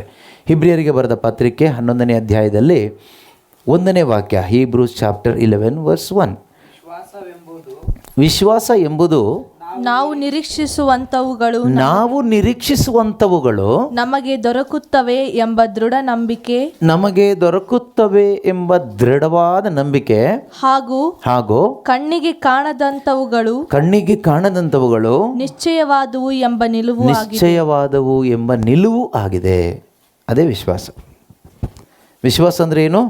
Faith is the assurance of things ಹೋಪ್ಡ್ for, the conviction of things not seen. That is faith. ವಿಶ್ವಾಸಕ್ಕೆ ಒಂದು ಡೆಫಿನಿಷನ್ ಬೈಬಲಲ್ಲೇ ಇದೆ ಅಲ್ವಾ? ನಾವೇನು ಎಕ್ಸ್ಟ್ರಾ ಡೆಫಿನಿಷನ್ ಕಂಡುಹಿಡಿಯೋ ಅವಶ್ಯಕತೆ ಇಲ್ಲ. ನಾವು ನಮ್ಮದೇ ಆದ ಡೆಫಿನೇಷನ್ ಕಂಡು ಹಿಡಿತೀವಿ, ಅದರಿಂದ ಏನು ಪ್ರಯೋಜನ ಇಲ್ಲ. ಸರಿಯಾದ ಡೆಫಿನೇಷನ್ ದೇವರ ವಾಕ್ಯ ಏನು ಹೇಳುತ್ತೆ ಅದೇ ಅಲ್ಟಿಮೇಟ್ ಆನ್ಸರ್. ವಿಶ್ವಾಸ ಎಂಬುದು ನಾವು ನಿರೀಕ್ಷಿಸುವಂಥವುಗಳು ನಮಗೆ ದೊರಕುತ್ತವೆ ಎಂಬ ದೃಢ ನಂಬಿಕೆ ಆಗಿದೆ. ಹಾಗಾದರೆ ಈ ವಾಕ್ಯದ ಪ್ರಕಾರ ನಾವು ಒಂದು ನಿರೀಕ್ಷೆ ಇಟ್ಕೊಂಡು ಬದುಕ್ತೀವಿ. ನಾಳೆ ನನಗೆ ಮದುವೆ ಆಗುತ್ತೆ, ನಾಳೆ ನನ್ನ ಕಾಯಿಲೆ ವಾಸಿ ಆಗುತ್ತೆ, ನಾಳೆ ನನಗೆ ಒಳ್ಳೆ ಜಾಬ್ ಸಿಗುತ್ತೆ, ನಾಳೆ ನನಗೆ ಮದುವೆಯಾಗಿ ಮಕ್ಕಳಾಗ್ತಾರೆ, ನಾಳೆ ನನ್ನ ಲೈಫ್ ಸೆಟ್ಲ್ ಆಗುತ್ತೆ. ಒಂದು ನಿರೀಕ್ಷೆ. ಇಲ್ಲಿ ವಾಕ್ಯ ಹೇಳುತ್ತೆ, ವಿಶ್ವಾಸ ಎಂಬುದು ನಾವು ನಿರೀಕ್ಷಿಸುವಂಥವುಗಳು ನಮಗೆ ದೊರಕುತ್ತವೆ ಎಂಬ ದೃಢ ನಂಬಿಕೆ ಅಂತೆ. ಹಾಗಾದರೆ ಈ ನಿರೀಕ್ಷೆ ಸರಿಯಾ? ಅಲ್ಲ, ಖಂಡಿತವಾಗಲೂ ಆ ರೀತಿಯ ಒಂದು ಲೌಕಿಕವಾದ ನಿರೀಕ್ಷೆ ಬಗ್ಗೆ ಅಲ್ಲ ಇಲ್ಲಿ ಹೇಳಿರೋದು. ಈ ನಿರೀಕ್ಷೆಗೆ ವಿಶ್ವಾಸ ಅನ್ನೋದು ಬೇಕಾಗಿಲ್ಲ. ಈ ನಿರೀಕ್ಷೆ ಮಾನಸಿಕವಾದದ್ದು, ಪ್ರಾಪಂಚಿಕವಾದದ್ದು. ಎಕ್ಸಾಮ್ ಬರೆದವನಿಗೆ ಒಂದು ನಿರೀಕ್ಷೆ ಇರೋದು, ಮದುವೆ ಆದವನಿಗೆ ಮಗು ಆಗುತ್ತೆ ಅಂತ ನಿರೀಕ್ಷೆ ಇರೋದು, ಒಂದು ರೋಗಿಗೆ ರೋಗ ವಾಸಿ ಆಗುತ್ತೆ ಅಂತ ಒಂದು ನಿರೀಕ್ಷೆ ಇರೋದು, ಇದೆಲ್ಲವೂ ಲೋಕಕ್ಕೆ ಸಂಬಂಧಪಟ್ಟಿದ್ದು. ಇದಕ್ಕೂ ದೇವರಿಗೂ ಸಂಬಂಧನೇ ಇಲ್ಲ. ಇದು ಈ ಲೋಕದ ಜೀವನಕ್ಕೆ ಮಾತ್ರ ಸಂಬಂಧಪಟ್ಟಂಥ ವಿಷಯಗಳು. ಅಂದರೆ ಇಲ್ಲಿ ವಿಶ್ವಾಸ ಅಂತಕ್ಕಂಥದ್ದು ನಿತ್ಯತೆಗೆ ಸಂಬಂಧಪಟ್ಟಿದ್ದು, ನನಗೂ ದೇವರಿಗೂ ಸಂಬಂಧಪಟ್ಟಿದ್ದು, ನಿತ್ಯ ಜೀವಕ್ಕೆ ಸಂಬಂಧಪಟ್ಟಿದ್ದು. ಇದು ನಮಗೆ ಅರ್ಥ ಆಗಬೇಕಾದ್ರೆ ಈ 1ನೇ ವಾಕ್ಯದ ಮುಂದೆ ಇರುವ ಎಲ್ಲ ವಾಕ್ಯಗಳನ್ನ ಓದ್ತಾ ಹೋಗಿ ಆಗ ನಮಗೆ ಗೊತ್ತಾಗುತ್ತೆ ಅವರು ನಿರೀಕ್ಷೆ ಉಳ್ಳವರಾಗಿ ಬದುಕಿದ್ರಂತೆ. ಅಬ್ರಹಾಮ, ಇಸಾಕ, ಯಾಕೋಬ, ಮೋಶೆ, ದಾವೀದ, ದಾನಿಯೇಲ, ಅನೇಕ ವಿಶ್ವಾಸಿಗಳ ದೊಡ್ಡ ಲಿಸ್ಟೇ ಈ ಅಧ್ಯಾಯದಲ್ಲಿ ಪವಿತ್ರಾತ್ಮರು ಬರೆಸಿಟ್ಟಿದ್ದಾರೆ. ಅವರೆಲ್ಲರೂ ಕೂಡ ನಿರೀಕ್ಷೆ ಉಳ್ಳವರಾಗಿ ಬದುಕಿದರು. ಹಾಗಾದರೆ ಅವರ ನಿರೀಕ್ಷೆ ಏನಾಗಿತ್ತು? What was their hope? What they were hoping for? ಅವರ ನಿರೀಕ್ಷೆ ಒಂದೇ ಒಂದು, ಸ್ವರ್ಗ ರಾಜ್ಯ, ನಿತ್ಯ ಜೀವ, ಅಮರ ಜೀವ, ಇಟರ್ನಲ್ ಲೈಫ್. ಇದಾಗಿತ್ತು ಅವರ ನಿರೀಕ್ಷೆ. ಈ ಒಂದು ನಿರೀಕ್ಷೆಯಲ್ಲಿ ಬದುಕುವ ಆ ಬದುಕೆ ವಿಶ್ವಾಸದ ಜೀವನ. ಆ ನಿರೀಕ್ಷೆಯಲ್ಲಿ ಬದುಕುತ್ತಿರುವವರೇ ವಿಶ್ವಾಸಿಗಳು. ಹಾಗಾದರೆ ಕ್ರೈಸ್ತ ವಿಶ್ವಾಸಿಗಳಾದ ನಮ್ಮ ನಿರೀಕ್ಷೆ ಏನು ಕೇಳಿದರೆ, what is our hope as Christians? ಕ್ರೈಸ್ತರಾದ ನಮ್ಮ ನಿರೀಕ್ಷೆ ಏನು? ನಮಗೊಂದು ನಿರೀಕ್ಷೆ ಇದೆ. ನಿರೀಕ್ಷೆ ಇಲ್ಲದಿದ್ದರೆ ನಾವು ಕ್ರೈಸ್ತರೇ ಅಲ್ಲ. ನಾವು ದೊಡ್ಡ ಬೋರ್ಡ್ ನೇತಾಕೊಂಡಿದ್ದೀವಿ, ಭರವಸೆ ಯಾತ್ರಿಕರು ಅಂತ. ಏನು ಭರವಸೆ ಅನ್ನೋದು ಇನ್ನೂ ಗೊತ್ತಿಲ್ಲ, ಕ್ಲಾರಿಟಿ ಸಿಗಬೇಕು ನಮಗೆ ಅಲ್ವಾ? ನಮಗೊಂದು ಹೋಪ್ ಇದೆ. ಏನು ಹೋಪ್ ಕೇಳಿದರೆ, ಜೀಸಸ್ ವಿಲ್ ಕಮ್ ಸೂನ್. ಯೇಸು ಬೇಗ ಬರ್ತಾರೆ. That is our hope. ಒಂದು. ಎರಡನೇದಾಗಿ, ಯೇಸು ಬಂದಾಗ ನನ್ನನ್ನು ಕರ್ಕೊಂಡು ಹೋಗ್ತಾರೆ. ಯಾರನ್ನ ಕರ್ಕೊಂಡು ಹೋಗ್ತಾರೆ? ಎಲ್ಲರನ್ನೂ ಕರ್ಕೊಂಡು ಹೋಗಲ್ಲ. ಯಾರನ್ನ ಕರ್ಕೊಂಡು ಹೋಗ್ತಾರೆ ಅಂದರೆ, ಹಿಬ್ರಿಯರಿಗೆ ಬರೆದ ಪತ್ರಿಕೆ ಇದೆ. ಹಿಬ್ರಿಯರಿಗೆ ಬರೆದ ಪತ್ರಿಕೆ 9ನೇ ಅಧ್ಯಾಯದಲ್ಲಿ 29ನೇ ವಾಕ್ಯದಲ್ಲಿ ನಾವು ಓದ್ತೀವಿ. Hebrews 9:29. ಹಿಬ್ರಿಯರಿಗೆ ಬರೆದ ಪತ್ರಿಕೆ 28 ಲಾಸ್ಟ್ ವರ್ಸ್. ಹಿಬ್ರಿಯರಿಗೆ ಬರೆದ ಪತ್ರಿಕೆ 9:28. ಹಾಗೆಯೇ ಎಲ್ಲ ಮಾನವರ ಪಾಪಗಳನ್ನು ಹೊತ್ತು ಹೋಗಲಾಡಿಸಲು ಕ್ರಿಸ್ತ ಯೇಸು ಒಮ್ಮೆಗೆ ಎಲ್ಲ ಕಾಲಕ್ಕೂ ತಮ್ಮನ್ನೇ ಬಲಿಯಾಗಿ ಅರ್ಪಿಸಿಕೊಂಡರು. ಅವರು ಮತ್ತೆ ಪ್ರತ್ಯಕ್ಷವರಾಗುವರು. ಪಾಪ ನಿವಾರಣೆ ಮಾಡಲೆಂದು ಅಲ್ಲ, ತಮ್ಮನ್ನು ನಂಬಿ ನಿರೀಕ್ಷಿಸಿಕೊಂಡಿರುವವರನ್ನು ಜೀವೋದ್ಧಾರ ಮಾಡಲೆಂದು. But to save those who are eagerly waiting for him. He will appear a second time, not to deal with sin, but to save those who are eagerly waiting for him. ಯೇಸು ಬರ್ತಾರೆ, ಪಾಪ ಪರಿಹಾರಕ್ಕಾಗಿ ಬರಲ್ಲ. ಬಂದಾಯಿತು. ನಾವು ಎಷ್ಟೇ Easter ಹಬ್ಬ ಮಾಡಿದರೂ, ವರ್ಷ ತಪಸ್ಕಾಲ ಮಾಡಿದರೂ, ಯೇಸು ಪಾಪ ಪರಿಹಾರಕ್ಕಾಗಿ ಮತ್ತೆ ಬರಲ್ಲ. ನೀವು ಕ್ರಿಸ್ಮಸ್ ಆದರೂ ಮಾಡಿ, ಈಸ್ಟರ್ ಆದರೂ ಮಾಡಿ, ಅದು ನಿಮಗೆ ಬಿಟ್ಟಿದ್ದು, ನಿಮ್ಮ ಸ್ವಾತಂತ್ರ್ಯ, ನಿಮ್ಮ ಖುಷಿ ನೀವು ಮಾಡ್ಕೊಳ್ಳಿ. ಆದರೆ ದೇವರಿಗೆ ಖುಷಿ ಆಗೋದು ನಾವು ಪಶ್ಚಾತ್ತಾಪ ಪಟ್ಟಾಗ ಮಾತ್ರನೇ. ನಾವು ಪಾಪಕ್ಕೆ ವಿಮುಖರಾಗಿ ಜೀವಿಸಿದಾಗ ಮಾತ್ರ ದೇವರಿಗೆ ನಾವೇನು ಕೊಡಲಿಕ್ಕಾಗುತ್ತೆ? ಖುಷಿ ಕೊಡಲಿಕ್ಕಾಗುತ್ತೆ. ದೇವರಿಗೆ ನಾವು ಸಂತೋಷವನ್ನು ಕೊಡಲಿಕ್ಕಾಗುತ್ತೆ ನಮ್ಮ ಜೀವನದಿಂದ. ಅದಲ್ಲದೆ ನಾವು ಕಲರ್ ಕ್ಯಾನ್ ಅಂಟಿಸೋದ್ರಿಂದನೋ, ಒಂದಿಷ್ಟು ಬೇರೆ ಕಾರ್ಯಗಳನ್ನ ಮಾಡೋದ್ರಿಂದನೋ ದೇವರಿಗೆ ಸಂತೋಷ ಕೊಡಲಿಕ್ಕಾಗೋದಿಲ್ಲ. ನಮಗೆ ಸಂತೋಷ ಆಗುತ್ತೆ, ನಮ್ಮ ಜೊತೆಯಲ್ಲಿದ್ದವ್ರನ್ನ ನಾವು ಸಂತೋಷ ಪಡಿಸ್ಬೋದು. ಆದರೆ ದೇವರನ್ನ ಸಂತೋಷಪಡಿಸುವವರ ಹೃದಯದಲ್ಲಿ ಶಾಂತಿ ಸಮಾಧಾನ ಇರುತ್ತೆ. ಯಾರು ತಮ್ಮ ಜೀವನದಲ್ಲಿ ದೇವರನ್ನ ಸಂತೋಷಪಡಿಸ್ತಾ ಬದುಕ್ತಾರೋ ಅವರ ಜೀವನದಲ್ಲಿ, ಅವರ ಕುಟುಂಬದಲ್ಲಿ ಕ್ರಿಸ್ತ ಯೇಸುವಿನ ಶಾಂತಿ ಮತ್ತು ಸಮಾಧಾನ ಇರುತ್ತೆ.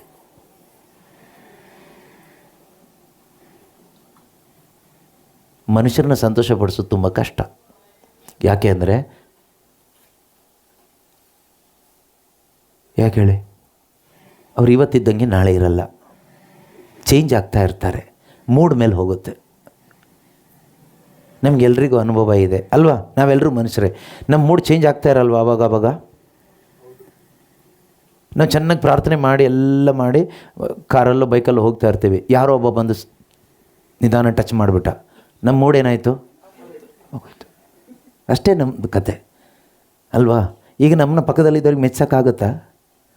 ನೀರು ಕುಡಿತೀರ ಕೇಳಿದ್ರೆ ಯಾಕೆ ಈ ಮನುಷ್ಯ ಹಿಂಗೆ ಆಡ್ತಾನೆ, ಏನು ಮಾಡೋಕ್ಕಾಗಲ್ಲ, ಮೂಡ್ ಚೇಂಜ್ ಆಯಿತು. ಆದರೆ ದೇವರು ಯಾವತ್ತು ಒಂದೇ ಮೂಡಲ್ಲಿರ್ತಾರೆ. ದೇವರು ಅದಲು ಬದಲಾಗದ ಸರ್ವೇಶ್ವರ. Jesus Christ is the same yesterday today and forever. ಆದ್ದರಿಂದ ಅವ್ರನ್ನ ನಾವು ಕಣ್ಣು ಮುಚ್ಕೊಂಡು ನಂಬೋದು. ಅವ್ರನ್ನ ಮೆಚ್ಚೋದು ತುಂಬ ಸುಲಭ, ಅವ್ರನ್ನ ಮೆಚ್ಚೋದು ತುಂಬ ಸುಲಭ. ಮನುಷ್ಯನ ಮೆಚ್ಚೋದು ತುಂಬ ಕಷ್ಟ. Never try to please people and get disappointed.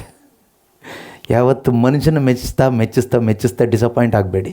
ಯಾರೆಲ್ಲ ಮನುಷ್ಯರನ್ನ ಮೆಚ್ಚಿಸ್ಬೇಕು ಅಂತ ಬದುಕ್ತಿರೋ ನಿಮ್ಮ ಜೀವನದಲ್ಲಿ ಡಿಪ್ರೆಷನ್ಗೆ ಹೋಗ್ತೀರಾ, ಡಿಸಪಾಯಿಂಟ್ಮೆಂಟಿಗೆ ಒಳಗಾಗ್ತೀರಾ, ಇಲ್ಲದೇ ಇರೋ ಕಾಯಿಲೆಗಳು ಬರ್ಸ್ಕೊಳ್ತೀರಾ, ಜೀವನದಲ್ಲಿ ಒದ್ದಾಡಬೇಕಾಗತ್ತೆ, ಲಾಸ್ಟಿಗೆ ಆತ್ಮಹತ್ಯೆ ಮಾಡಬೇಕಾಗತ್ತೆ, ಲಾಸ್ಟಿಗೆ ಇನ್ನೇನೇನೋ ಆಲೋಚನೆ ಬರುತ್ತೆ, ಡ್ರಗ್ಸ್ಗೆ ಅಡಿಕ್ಟ್ ಆಗಬೇಕಾಗತ್ತೆ, ಮದ್ಯಪಾನ ಅದು ಇದು ಅಂತ ಒದ್ದಾಡಬೇಕಾಗತ್ತೆ.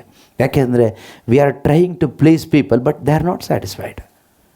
ನಾವು ಎಷ್ಟು ಟ್ರೈ ಮಾಡ್ತೀವಿ, ಅವ್ರು ಸ್ಯಾಟಿಸ್ಫೈಡೇ ಆಗ್ತಾಯಿಲ್ಲ. ಅದನ್ನೇ ಆಪೋಸಿಟ್ ತಗೊಳ್ಳಿ, ನೀವು ಸ್ಯಾಟಿಸ್ಫೈಡ್ ಅಲ್ಲ. ಆದರೆ ನಾವು ದೇವರನ್ನ ಮೆಚ್ಚಿಸ್ಬೋದು.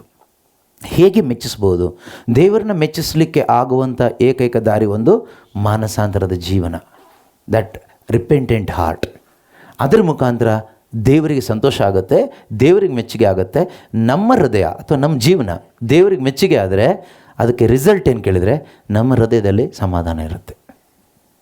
ನಾವು ಯಾಕೆ ಎಷ್ಟೋ ಪ್ರಾರ್ಥನೆ ಮಾಡಿದರೂ ಬೈಬಲ್ ಓದಿದರೂ ಸಮಾಧಾನ ಇಲ್ಲ ಅಂದರೆ ನಾವು ಮಾನಸಾಂತರ ಪಡ್ತಾ ಇಲ್ಲ, ಪಾಪಕ್ಕೆ ವಿಮುಖರಾಗ್ತಾ ಇಲ್ಲ, ದೇವ್ರನ್ನ ಮೆಚ್ಚೋ ಒಂದು ತೀರ್ಮಾನ ನಮ್ಮೊಳಗಡೆ ಇಲ್ಲ.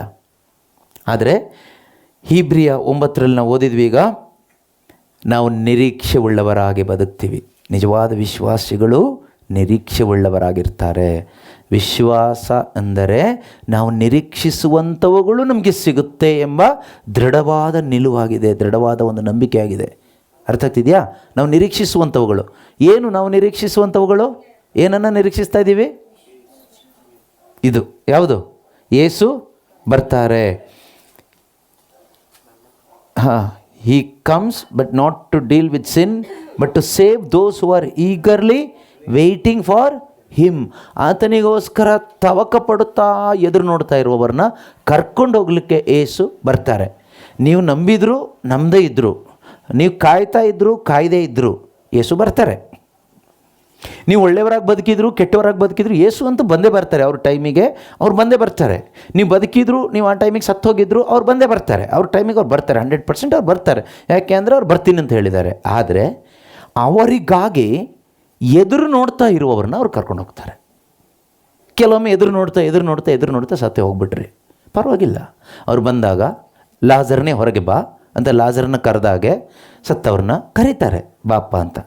ಸಾವೆಲ್ಲ ನಮಗೆ, ಅವ್ರಿಗೆ ಸಾವೇನಿಲ್ಲ, ಮಲಗಿರಿದ್ದಂಗೆ ಬಾಪ ಅಂತ ಕರೀತಾರೆ. ಅವನು ಎದ್ದು ಬರ್ತಾನೆ. ಮಲಗಿದವನ್ನ ನೀವು ಹೆಂಗೆ ಕರೆದೆಬ್ಬಿಸ್ತೀರೋ ಹಾಗೆ ಏಸು ಬರ್ತಾರೆ. ಬಂದಾಗ ವಿಶ್ವಾಸದಲ್ಲಿ ಮೃತರಾದವರನ್ನು, ಈ ಡಮ್ಮಿ ಪೀಸ್ಗಳನ್ನೆಲ್ಲ ಸುಮ್ಮನೆ ನಮಗೆ ವಿಶ್ವಾಸ ಇದೆ ಅಂತ ಸುಮ್ಮನೆ ಕ್ಯಾಂಡಲ್ ಹಚ್ಕೊಂಡು ಕೂತ್ಕೊಳ್ಳೋದಲ್ಲ.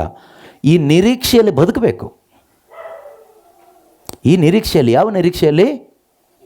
ಏಸು ಬರ್ತಾರೆ. ಯಾಕೆ ಬರ್ತಾರೆ? ನನ್ನನ್ನು ಕರ್ಕೊಂಡು ಹೋಗ್ಲಿಕ್ಕೆ ಬರ್ತಾರೆ. ಅದೇ ಪ್ರಕಟಣೆ ಪುಸ್ತಕದಲ್ಲಿ ಹೇಳ್ತಾರಲ್ಲ, ಮದುವಣಿಗಿತ್ತಿ. ಮದುಮಗ ಯಾರು? ಏಸು. ಮದುವಣಿಗ ಏಸು. ಮತ್ತು ಶುಭ ಸಂದೇಶದಲ್ಲಿ ಇದೆ ಅಲ್ವಾ, 25ನೇ ಅಧ್ಯಾಯದಲ್ಲೂ ಇದೆ, ಅನೇಕ ಕಡೆಗಳಲ್ಲಿದೆ. Church is the bride of Christ. ಸಭೆ, ಧರ್ಮಸಭೆ ಕ್ರಿಸ್ತ ಯೇಸುವಿನ ಮದುವಣಿಗಿತ್ತಿ. ಹಾಗಾದರೆ ಮದುವಣಿಗ ಯಾರು? ಯೇಸು ಕ್ರಿಸ್ತರು. ಮದುಮಗ ಬರುವಾಗ ಮದುವಣಿಗಿತ್ತಿ ಹೇಗಿರ್ತಾಳೆ? ರೆಡಿಯಾಗಿರ್ತಾಳೆ. ಕರೆಕ್ಟ್ ಅಲ್ವಾ? ಹಾಂ, ಅಥವಾ ನೈಟಿ ಹಾಕ್ಕೊಂಡಿರ್ತಾಳ?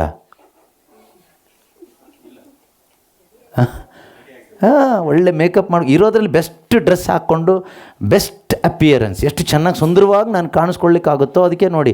ನಿಮ್ಮ ಮದುವೆ ದಿವಸ ಹೇಗಿರ್ತೀರ? ಮದುವೆ ಹಿಂದಿನ ದಿವಸ, ಮದುವೆ ದಿವಸ ಎಲ್ಲ ವಾರದಲ್ಲೆಲ್ಲ ಎಲ್ಲ ಫೇಶಿಯಲ್ ಎಲ್ಲ ಮಾಡಿಸ್ಕೊಂಡು ಎಷ್ಟೆಲ್ಲ ಡೈಟಿಂಗ್ ಮಾಡಿ, ಒಂದು ತಿಂಗಳಿಂದನೂ ಒಂದು ವರ್ಷದಿಂದನೂ ಡೈಟಿಂಗ್ ಎಲ್ಲ ಮಾಡಿ ಸ್ಲಿಮ್ ಆಗಿ ಆ ಮದುವೆ ತಾಳಿ ಕಟ್ಟೋ ಹುಡುಗನ ಮುಂದೆ ನಾನು ದಿ ಬೆಸ್ಟಾಗಿ ಕಾಣಿಸ್ಕೋಬೇಕು. ಅವ್ನು ಬೇರೆ ಯಾವ ಕಡೆನೂ ನೋಡಬಾರ್ದು, ತಿರುಗಿ ಕೂಡ ನೋಡಬಾರ್ದು, ನನ್ನನ್ನು ಬಿಟ್ಟರೆ ಬೇರೆ ಯಾರೂ ನೋಡಬಾರ್ದು.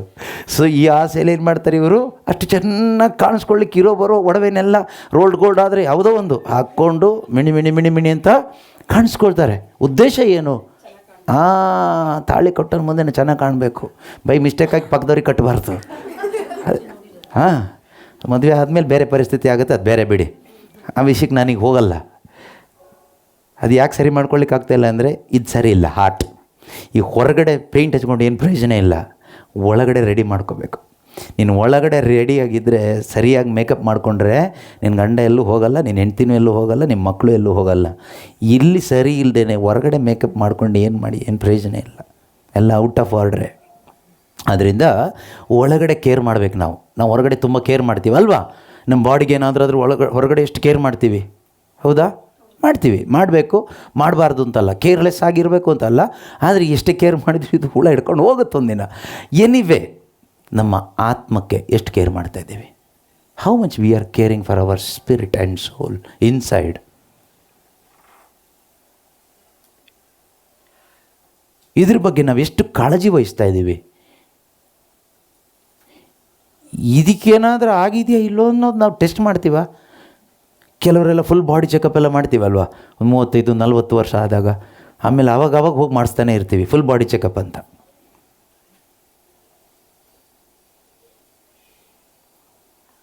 ಒಳಗಡೆ ಆತ್ಮ ಯಾವತ್ತಾದ್ರೂ ಚೆಕಪ್ ಮಾಡಿದ್ದೀವ?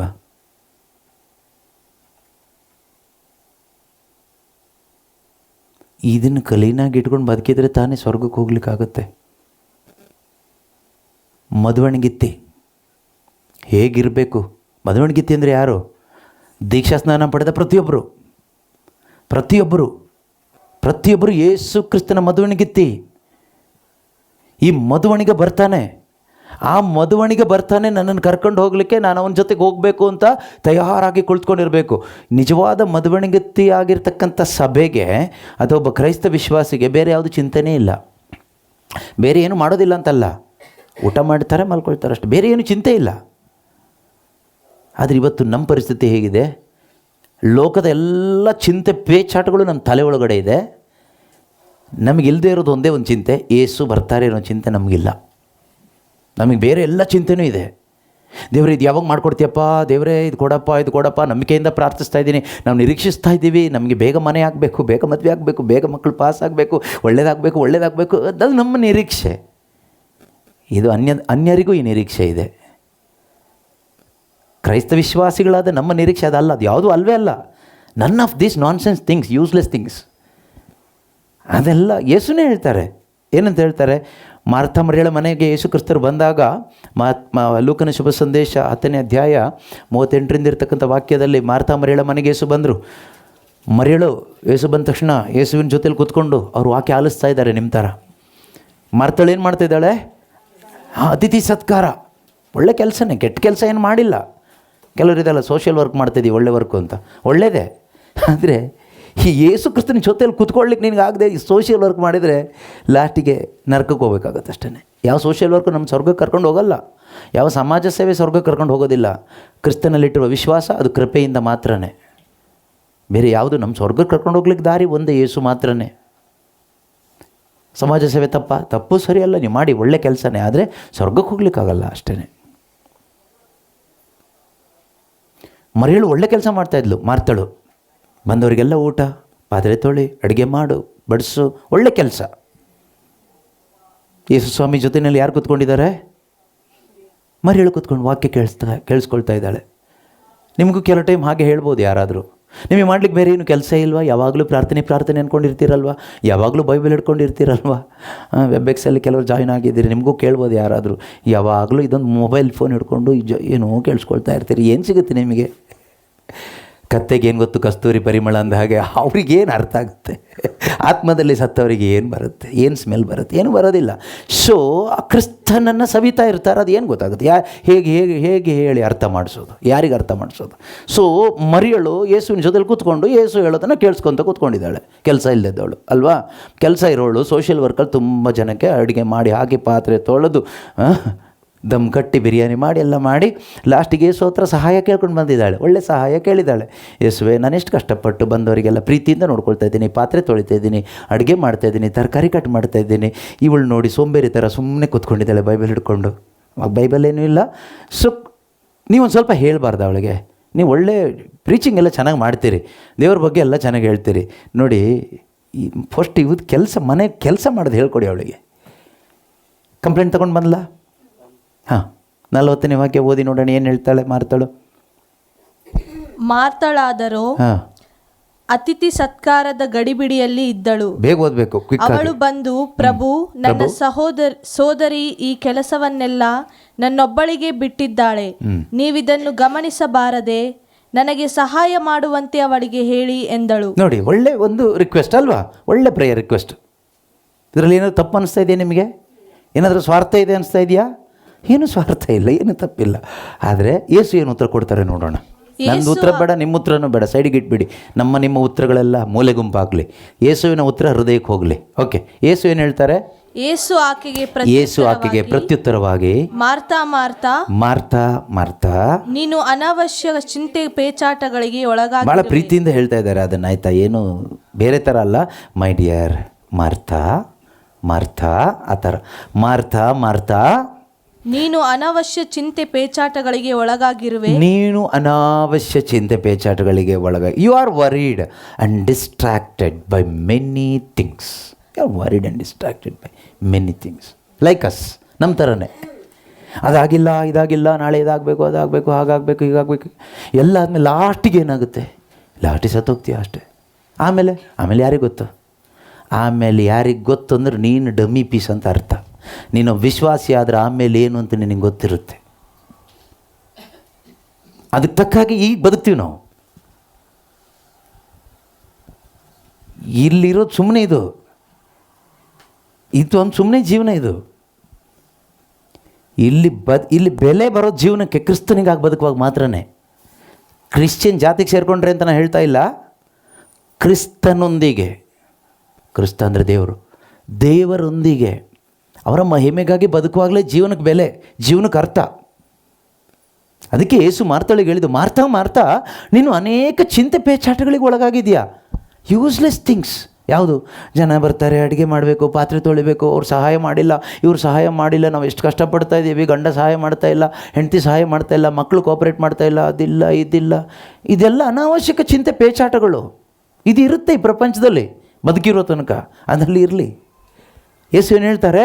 ಅಗತ್ಯವಾದದ್ದು ಒಂದೇ ಒಂದು. Only one thing is needful, only one thing is important for you. ಓದಿ. ಆದರೆ ಅಗತ್ಯವಾದದ್ದು ಒಂದೇ. ಅಗತ್ಯವಾದದ್ದು ಒಂದೇ ಒಂದು ಅಗತ್ಯವಾದದ್ದು. ನಮಗೆಲ್ರಿಗೂ ಯೇಸು ಹೇಳ್ತಿದ್ದಾರೆ, ಮಕ್ಕಳೇ, ನಿಮಗೆ ಅಗತ್ಯವಾದದ್ದು ಒಂದೇ ಒಂದು ನಿಮಗೆ ಅಗತ್ಯವಾದದ್ದು. ಮರಿಯಳು ಉತ್ತಮವಾದದ್ದನ್ನೇ ಆರಿಸಿಕೊಂಡಿದ್ದಾಳೆ. ಮರಿಯಳು ಉತ್ತಮವಾದದ್ದನ್ನು ಆರಿಸಿಕೊಂಡಿದ್ದಾಳಂತೆ. ಅದನ್ನು ಆಕೆಯಿಂದ ಕಸಿದುಕೊಳ್ಳಲಾಗದು. ಅದನ್ನು ಆಕೆಯಿಂದ ಕಸ್ಕೊಳ್ಳೋಕ್ಕಾಗಲ್ಲ.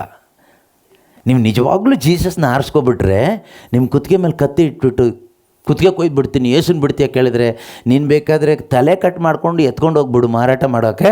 ನಾನು ಮಾತ್ರ ಯೇಸುನ ಬಿಡಲ್ಲ, ಬೈಬಲ್ನ ಬಿಡಲ್ಲ. ನಿಜವಾದ ವಿಶ್ವಾಸಿ ಅಷ್ಟೇ. ಈ ಡಮ್ಮಿ ಪೀಸುಗಳಾಗಲ್ಲ. ಅವ್ರು ಏನು ಬೇಕಾದ್ರೂ ಮಾಡ್ತಾರೆ. ಇತ್ಲೆಗೂ ಕೈ ಮುಗಿತಾರೆ, ಅತ್ಲೆಗೂ ಕೈ ಮುಗಿತಾರೆ. ಅವ್ರಿಗೆ ಯಾಕಂದರೆ ಜನ ಬೇಕು. ಅವ್ರಿಗೆ ಯೇಸು ಬೇಡ, ಯೇಸುನ ಮಾರಾಟ ಮಾಡಿಬಿಡ್ತಾರೆ ಜನರಿಗೋಸ್ಕರ. ಹಾಗಲ್ಲ, ಯೇಸು ಕ್ರಿಸ್ತರು ನಮಗೋಸ್ಕರ ಪ್ರಾಣ ಕೊಟ್ಟಿದ್ದಾರೆ. ನೆನ್ಪಿಟ್ಕೊಳ್ಳಿ. ನಾವು ಪಾಪಿಗಳಾಗಿದ್ದಾಗಲೇ ನಮ್ಮನ್ನು ಅವರು ಪ್ರೀತಿ ಮಾಡಿದ್ರು.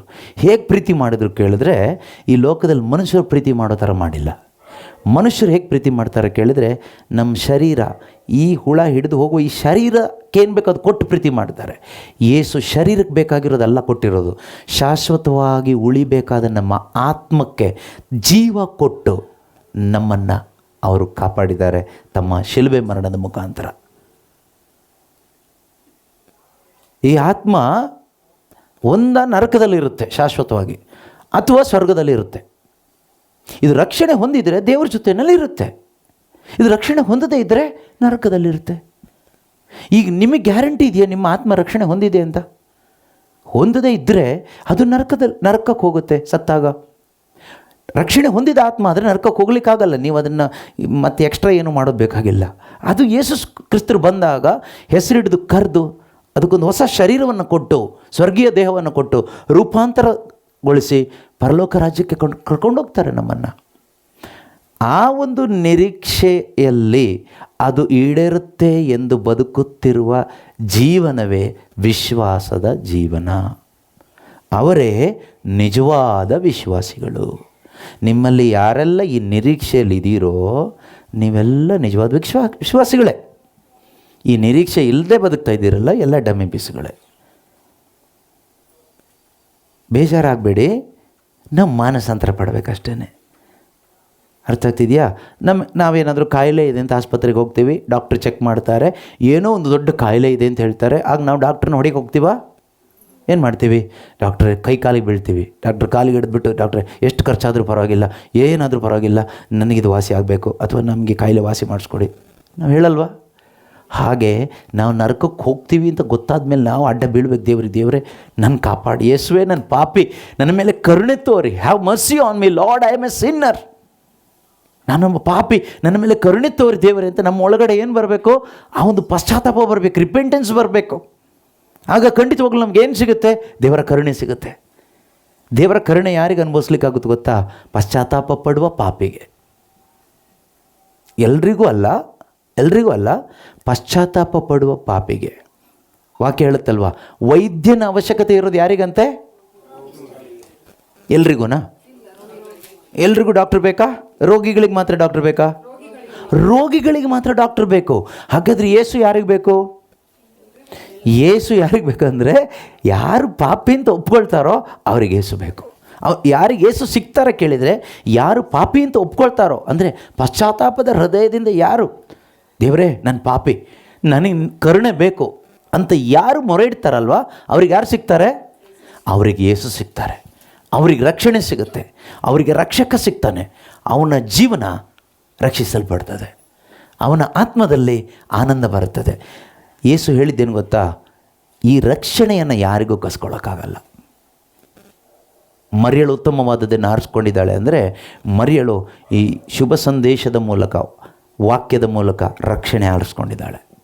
ಮೇರಿ has chosen to be saved, she has chosen the salvation. ಆಕೆ ರಕ್ಷಣೆಯನ್ನು ಆರಿಸ್ಕೊಂಡಿದ್ದಾಳೆ, ರಕ್ಷಕನನ್ನು ಆರಿಸ್ಕೊಂಡಿದ್ದಾಳೆ. ಅದನ್ನೇ ಯೇಸು ಹೇಳ್ತಾರೆ, ಅದನ್ನು ಆಕೆಯಿಂದ ಕಸ್ಕೊಳ್ಳಿಕ್ಕಾಗೋದಿಲ್ಲ. ಒಂದು ವೇಳೆ ಯೇಸುವಿನಿಂದ ಏನಾದರೂ ಸೌಖ್ಯನೋ ಅದ್ಭುತನೋ ಬೇರೆ ಬೇರೆ ಏನೋ ನಾವು ಪಡ್ಕೊಂಡ್ವಿ ಅಂತ ಇಟ್ಕೊಳ್ಳೋಣ, ಅದನ್ನು ಕಸ್ಕೊಳ್ಳಿಕ್ಕಾಗುತ್ತಾ? ಯಾರಿಗಾದರೂ ಕಸ್ಕೊಳ್ಳಿಕ್ಕಾಗುತ್ತೆ. ಅದು ನಾಶವಾಗಿ ಹೋಗುತ್ತಾ? ನಾಶವಾಗಿ ಹೋಗುತ್ತೆ. ಈ ಪ್ರಪಂಚದಲ್ಲಿರುವ ಎಲ್ಲ ಆಶೀರ್ವಾದನೂ, ಏನೆಲ್ಲ ನಾವು ದೇವರ ಆಶೀರ್ವಾದ ದೇವರ ಆಶೀರ್ವಾದ ದೇವರ ಆಶೀರ್ವಾದ ಅಂತ ಇವತ್ತು ಹೇಳ್ತಿದ್ದೀವೋ, ಎಲ್ಲ ಆಶೀರ್ವಾದನೂ ಒಂದು ದಿನ ಏನಾಗುತ್ತೆ? ಲಯ ಆಗೋಗುತ್ತೆ. ಆದರೆ ಎಂದಿಗೂ ಅಳೆದು ಹೋಗದೇ ಇರುವ ಒಂದು ಆಶೀರ್ವಾದ ಇದೆಯಾ ಕೇಳಿದರೆ, ಅದು ಯೇಸುವೇ ಆಗಿದ್ದಾರೆ. ಅದು ರಕ್ಷಣೆ ಮಾತ್ರನೇ. ಸಾಲ್ವೇಷನ್ ಈಸ್ ಇಟರ್ನಲ್ ಬ್ಲೆಸ್ಸಿಂಗ್, ನಿತ್ಯವಾದ ಒಂದು ಆಶೀರ್ವಾದ. ಈಗ ನನಗೊಂದು ರೋಗ ಇದೆ, ನಾನು ರೋಗ ಸೌಖ್ಯಕ್ಕಾಗಿ ಪ್ರಾರ್ಥಿಸಿದೆ, ಯೇಸು ನನಗೆ ಒಂದು ಆಶೀರ್ವಾದ ಮಾಡಿದರು, ದೇವರ ಆಶೀರ್ವಾದ, ರೋಗ ಸೌಖ್ಯ ಸಿಕ್ತು. ನನಗೊಂದು ಮನೆ ಇಲ್ಲ, ದೇವರೊಂದು ಮನೆ ಬೇಕು ಅಂತ ಪ್ರಾರ್ಥಿಸಿದೆ, ದೇವರೊಂದು ಮನೆ ಕೊಟ್ಟರು. ಜೋರ ಗಾಳಿ ಬಂದರೆ ಏನಾಗುತ್ತೆ? ಆಶೀರ್ವಾದ ಹಾರೋಗುತ್ತೆ. ಕರೆಕ್ಟಾ? ಹಾಂ. ದೇವರೇ ನನಗೆ ಓಡಾಡ್ಲಿಕ್ಕೆ ಒಂದು ಗಾಡಿ ಬೇಕು, ಹೊಸ ಗಾಡಿ ತಗೋಂತ ದೇವರು ಕೊಟ್ಟರು. ಎದುರುಗಡೆಯಿಂದ ಲಾರಿ ಬಂದು ಗುದ್ಬಿಡ್ತು, ಆಶೀರ್ವಾದ ಏನಾಯಿತು? ಗ್ಯಾರೇಜಿಗೆ ಹೋಯಿತು. ದೇವರೇ ನನಗೊಂದು ಜೀವನ ಸಂಗಾತಿ ಬೇಕು, ಒಳ್ಳೆ ಹೆಂಡತಿ ಬೇಕು ಅಂತ, ಪ್ರಪಂಚದಲ್ಲಿ ಯಾರಿಗೂ ಇಲ್ಲದೆ ಇರೋ ಥರ ಒಳ್ಳೆ ಹೆಂಡತಿ ಬೇಕು, ದೇವರೇ ಕೊಟ್ಟರು. ಮಾರನೇ ದಿವಸ ಹಾರ್ಟ್ ಅಟ್ಯಾಕಾಗಿ ಸತ್ತೋದ್ಲು. ಆಶೀರ್ವಾದ ಏನಾಯಿತು? ಶವಪೆಟ್ಟಿಗೆ ಹೋಯಿತು, ಮಣ್ಣಿಗೆ ಹೋಯಿತು. ಈ ಪ್ರಪಂಚದಲ್ಲಿರುವ ನಾವೇನೆಲ್ಲ ಆಶೀರ್ವಾದ ಅಂದ್ಕೊಂಡಿದ್ದೀವೋ ಇದೆಲ್ಲ ಮಣ್ಣಾಗಿ ಹೋಗುತ್ತೆ, ಇದೆಲ್ಲ ಲಯವಾಗಿ ಹೋಗುತ್ತೆ. ನೀವು ಟೆನ್ಷನ್ ಎಲ್ಲ ಮಾಡ್ಕೊಳಕ್ಕೆ ಹೋಗಬೇಡಿ. ನೀವು ಎಷ್ಟು ಕಷ್ಟಪಟ್ಟು ಪ್ರಾರ್ಥನೆ ಮಾಡಿ, ಉಪವಾಸ ಮಾಡಿ ಪ್ರಾರ್ಥನೆ ಮಾಡಿದ ಆಶೀರ್ವಾದ ಆದರೂ ಅದು ಅಳಿದು ಹೋಗುತ್ತೆ. ಆದರೆ ನೀವು ಕಷ್ಟಪಡೋದು ಬೇಡ, ಉಪವಾಸ ಮಾಡೋದು ಬೇಡ, ತ್ಯಾಗ ಮಾಡೋದು ಬೇಡ, ಕ್ಯಾಂಡಲ್ ಅಂಟಿಸೋದು ಬೇಡ, ಹರಕೆ ಹೊತ್ಕೊಳ್ಳೋದು ಬೇಡ, ತಲೆ ಬೋಳಿಸ್ಕೊಳ್ಳೋದು ಬೇಡ, ₹1 ಕೊಡೋದು ಬೇಡ. ಫ್ರೀಯಾಗಿ ದೇವರು ಕೊಡೋ ಒಂದು ಆಶೀರ್ವಾದ ಇದೆ. ಅದು ಯಾವುದು ಕೇಳಿದರೆ ನಿತ್ಯ ಜೀವ, ಅದು ನಿತ್ಯವಾದ ರಕ್ಷಣೆ, ಅದು ಪಾಪ ಕ್ಷಮೆ. ಇದು ನೀವು ಎಷ್ಟು ಕೊಟ್ಟರೂ ಕೊಂಡ್ಕೊಳ್ಳೋಕ್ಕಾಗೋದಿಲ್ಲ. ಇದು ಪ್ರಾರ್ಥನೆ ಮಾಡಿ ಸಿಗುವಂಥದ್ದಲ್ಲ, ಇದು ವಿಶ್ವಾಸದ ಮುಖಾಂತರ. ಕರ್ತನಾದ ಯೇಸು ಕ್ರಿಸ್ತರು ಶಿಲುಬೆ ಶಿಲುಬೆ ಮೇಲೆ ಮಾಡಿದ ಆ ಮಹಾತ್ಯಾಗದಲ್ಲಿ ನೀನು ಯಾವಾಗ ನಂಬಿಕೆ ಇಟ್ಟು ಪಾಪಕ್ಕೆ ವಿಮುಖನಾಗಿ ಹೃದಯ ತೆರೆದುಕೊಟ್ಟು ದೇವರೇ ನನ್ನ ಪಾಪಿ ನನಗೆ ನೀನು ಬೇಕು ಅಂತೀಯೋ, ಆಗ ನಿನ್ನ ಹೃದಯವನ್ನು ನೋಡುವಂಥ ದೇವರು ನಿನ್ನ ಹೃದಯಕ್ಕೆ ನೀಡುವಂಥ ಒಂದು ಆಶೀರ್ವಾದ ಇದೆಯಲ್ವಾ, your since R for given, ನಿನ್ನ ಪಾಪ ಕ್ಷಮಾಪಣೆ ಆಗಿದೆ. ಈ ಆಶೀರ್ವಾದ ಇದೆಯಲ್ವಾ, ಇದು ಕೊಡೋಕ್ಕಾಗೋದು ಒಬ್ರಿಗೆ ಮಾತ್ರನೇ, ಇದು ದೇವರಿಗೆ ಮಾತ್ರನೇ ಕೊಡಲಿಕ್ಕಾಗೋದು. ಇದು ನೀವು ಸಿಕ್ಕಿದರೆ ನೀವು ಭಾಗ್ಯವಂತರು. ಈ ಆಶೀರ್ವಾದ ಸಿಕ್ಕಿದರೆ ನೀವು ಭಾಗ್ಯವಂತರು. ಅವರೇ ಕ್ರಿಶ್ಚಿಯನ್ಸ್. ಈ ಕ್ರಿಸ್ತನನ್ನು ಪಡ್ಕೊಂಡವರೇ ಕ್ರಿಶ್ಚಿಯನ್ಸ್. ನಿಮ್ಮ ಜೀವನದಲ್ಲಿ ಡೈಲಿ ಕ್ರಿಸ್ಮಸ್. ಯಾಕೆಂದರೆ ಕ್ರಿಸ್ತನ ಯಾವತ್ತೂ ಜೀವಂತವಾಗಿದ್ದಾನೆ. ಕ್ರಿಸ್ತ ಮತ್ತೆ ಮತ್ತೆ ಹುಟ್ಟೋದು ಸಾಯೋದು, ಸಾಯೋದಿಲ್ಲ.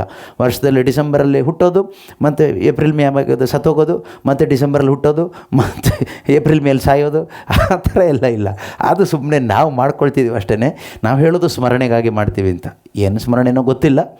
ಎನಿವೆ, ಬಟ್ ಕ್ರಿಸ್ತ ನಿನ್ನಲ್ಲಿ ಹುಟ್ಟಿದಾನ? ಕ್ರಿಸ್ತನ ಸಾವು ನಿನ್ನಲ್ಲಿ ಇಂಪ್ಯಾಕ್ಟ್ ಮಾಡಿದೆಯಾ? ಕ್ರಿಸ್ತನ ಜನನ, ಕ್ರಿಸ್ತನ ಮರಣ ನನಗೊಂದು ಅನುಭವ ಆಗದೇ ಇದ್ದರೆ ನಾನು ಡಮ್ಮಿ ಆದ ಉಳಿದೆ, ಏನು ಪ್ರಯೋಜನ ಇಲ್ಲ. ಹೊರಗಡೆ ಗಾಳಿ ಇದೆ, ನನ್ನೊಳಗಡೆ ಗಾಳಿ ಇಲ್ಲ ಅಂದರೆ ನಾನು ಜೀವಂತವಾಗಲಿಕ್ಕಾಗೋದಿಲ್ಲ. ನನಗೂ ಉಸಿರಾಡ್ಲಿಕ್ಕಾಗಬೇಕು, ಆಗ ಮಾತ್ರ ನಾನು ಜೀವಂತವಾಗಿರ್ತೀನಿ. ಹಾಗೆ ಯೇಸು ಇದ್ದಾರೆ ಎಲ್ಲ ಕಡೆಗೂ. ಯೇಸು ನನ್ನೊಳಗಡೆ ಇದ್ದಾರಾ? ಯೇಸು ನಮಗಾಗಿ ಸತ್ತಿದ್ದಾರೆ. ಯೇಸು ನಮಗಾಗಿ ಸತ್ತ ಆ ಮರಣದ, ಆ ಪುನರುತ್ಥಾನದ ಅನುಭವ ನನ್ನ ಒಳಗಡೆ ಆಗಿದೆಯಾ? That is important. ಅದಾಗದೇ ಇದ್ದರೆ ಪ್ರಿಯರೇ, we are in dangerous condition. ಮೊದಲನೇದಾಗಿ ನಾವು ರಕ್ಷಣೆ ಪಡ್ಕೋಬೇಕು. ರಕ್ಷಣೆ ಅಂದರೆ ಯೇಸುನೇ. ಆ ಯೇಸು ಒಂದು ವಸ್ತ್ರ, ಯೇಸುವನ್ನು ನಾವು ಧರಿಸ್ಕೋಬೇಕು. ಯೇಸು ಆಗಿರ್ತಕ್ಕಂಥ ಆ ರಕ್ಷಣೆಯ ವಸ್ತ್ರವನ್ನು, ಆ ನೀತಿ ಎಂಬ ನಿಲುವಂಗಿಯನ್ನು ನಾವು ನಮ್ಮ ವಿಶ್ವಾಸದ ಮುಖಾಂತರ ನಮ್ಮ ಒಳಗಡೆ ನಾವು ಧರಿಸಿಕೊಂಡಿರಬೇಕು. ಯೇಸು ಸ್ವಾಮಿ ಏನು ಹೇಳ್ತಾರೆ ಗೊತ್ತಾ? ಪ್ರಕಟಣಾ ಪುಸ್ತಕ, ಬೈಬಲ್ನ ಕೊನೆಯ ಪುಸ್ತಕ. ಆ ಕೊನೆಯ ಪುಸ್ತಕದ ಕೊನೆಯ ಸಂದೇಶ ಏನು ಗೊತ್ತಾ? What is the final message of Christ Jesus? I will come soon. ನಾನು ಬೇಗ ಬರ್ತೀನಿ. ಆಲ್ಫವೂ ನಾನೇ, ಒಮೆಗವೂ ನಾನೇ. ಅಂದರೆ I am the beginning, I am the end, I will come soon. ನಾನು ಬೇಗ ಬರ್ತೀನಿ, ನೀನು ತಯಾರಾಗಿರು ಅಂತ ಯೇಸು ಸಭೆಗೆ, ಮದುವಣಿಗೆತಿಗೆ ಹೇಳ್ತಾ ಇದ್ದಾರೆ. That is the final message of Christ. ಅದು ಹೇಳಿ ಆಯಿತು. ಇನ್ನೇನು ಮದುವಣಿಗೆತ್ತಿಯವ್ರು ಕಾಯ್ತಾ ಇರಬೇಕು. ನೀವು ಮದುವಣಿಗೆತ್ತಿನ, ಯೇಸುವಿನ ಮದುವಣಿಗೆತ್ತಿನ ನಿಜನ ಕಾಯ್ತಾ ಇದ್ದೀರಾ? ಏನು ಕೆಲಸ ಮಾಡಲ್ವಾ? ಕೆಲಸ ಕಾರ್ಯ ಎಲ್ಲ ಬಿಟ್ಟು ಕಾಯ್ತಲ್ಲ, ಸೋಂಬೇರಿಗಳ ಥರ ಬದುಕಬೇಡಿ. ನಿಮ್ಮ ಕೆಲಸ ಕಾರ್ಯ ಮಾಡಿ ಅಷ್ಟೇ, ಆದರೆ ಜೀವನ ಪೂರ್ತಿ ಕೆಲಸಕ್ಕಾಗಿ ಆಗಬಾರ್ದು. ಯೇಸುವಿನ ಬರುಣವನ್ನು ಎದುರು ನೋಡ್ತಾ ಏನು ಮಾಡಬೇಕು ನಮ್ಮ ಅನುದಿನದ ಜೀವನಕ್ಕೆ ಹೊಟ್ಟೆಪಾಡಿಗೆ ಮಾತ್ರ ಬದುಕಬೇಕಷ್ಟೇ. ಇಲ್ಲಿ ಯಾರನ್ನೂ ನಾವು ಮೆಚ್ಚಿಸ್ಕೊಂಡು ಏನು ತಗೊಂಡು ಹೋಗೋದೇನಿಲ್ಲ. ಯಾರು ನಮಗೆ ಶಾಲೆ ಹಾಕಿ ಕಳಿಸೋದಿಲ್ಲ. ಲಾಸ್ಟಿಗೆ ಮಣ್ಣೆ ಹಾಕೋದು. ಇವತ್ತು ಶಾಲೆ ಹಾಕಿದವನು ನಾಳೆ ಮಣ್ಣೆ ಹಾಕೋದು ಅಲ್ವಾ? ಅದು ಬೇರೆ ಶಾಲೆ ಹಾಕ್ತಾರ, ಮಣ್ಣು ಹಾಕ್ತಾರೆ ಅಲ್ವಾ? ಇವತ್ತು ನಾನು ಬ್ರದರ್ ತುಂಬ ಚೆನ್ನಾಗಿ ಬ್ರೀಚ್ ಮಾಡಿದ್ದೀರಿ ಅಂತ ಶಾಲ್ ಹಾಕ್ತೀರಿ, ಹಾರ ಹಾಕ್ತೀರಿ ಅಂತ ಇಟ್ಕೊಳ್ಳೋಣ. ಸತ್ತಾಗ ನನ್ನ ಹೆಣ ಇಲ್ಲಿ ಬಿದ್ದಿರುತ್ತೆ ಅಥವಾ ಮಣ್ಣಿಗೆ ತೊಗೊಂಡು ಹಾಕ್ತಾರೆ. ಅಲ್ಲೇನು ಹಾಕ್ತೀರಿ ಬಂದುಬಿಟ್ಟು? ಪಾಪ ಇವರು ಅಲ್ಲಿ ಪ್ರಬೋಧನೆ ಮಾಡಿದಾಗ ಶಾಲ್ ಹಾಕಿದ್ದೀನಿ, ಈಗ ಬೇಜಾರಾಗುತ್ತೆ ಮಣ್ಣು ಹಾಕ್ಲಿಕ್ಕೆ ಅಂತೇಳಿ ಶಾಲ್ ಹಾಕ್ತೀರಾ? ಇಲ್ಲ. ಅಲ್ಲಿ ಪಿತನ, ಸುತನ, ಪವಿತ್ರಾತ್ಮನ ನಾಮದಲ್ಲಿಂದ 3 ಹಿಡಿ ಮಣ್ಣು ಹಾಕಿ ಹೋಗ್ತೀರಿ ಅಲ್ವಾ? ಅಷ್ಟೇ ಹಾಕೋದು. ನೀವು ಏನು ಮಾಡಿದ್ರು ಅಷ್ಟೇ ಸಿಗೋದು, ಲಾಸ್ಟಿಗೆ ಮಣ್ಣೇ ಸಿಗೋದು. ಬೈಬಲ್ ಹೇಳುತ್ತೆ, ಮಣ್ಣಿಂದ ಬಂದೆ ನೀನು ಮಣ್ಣಿಗೆ ಹೋಗು. ದೇವರು ಹೇಳ್ತಾರೆ, ಮನುಷ್ಯನು ಹೇಳ್ತಾನೆ, ಮಣ್ಣೆ ಹಾಕಿ ಕಳಿಸ್ತಾನೆ. ಆದರೆ ಪ್ರೀತಿಯ ಸಹೋದರ ಸಹೋದರಿಯರೇ, ನಮ್ಗೆ ಆತ್ಮ ಇದೆ. ಈ ಆತ್ಮಕ್ಕೆ ಅಂಗಿ ದೇವರು ಹಾಕಿದ್ದಾರೆ.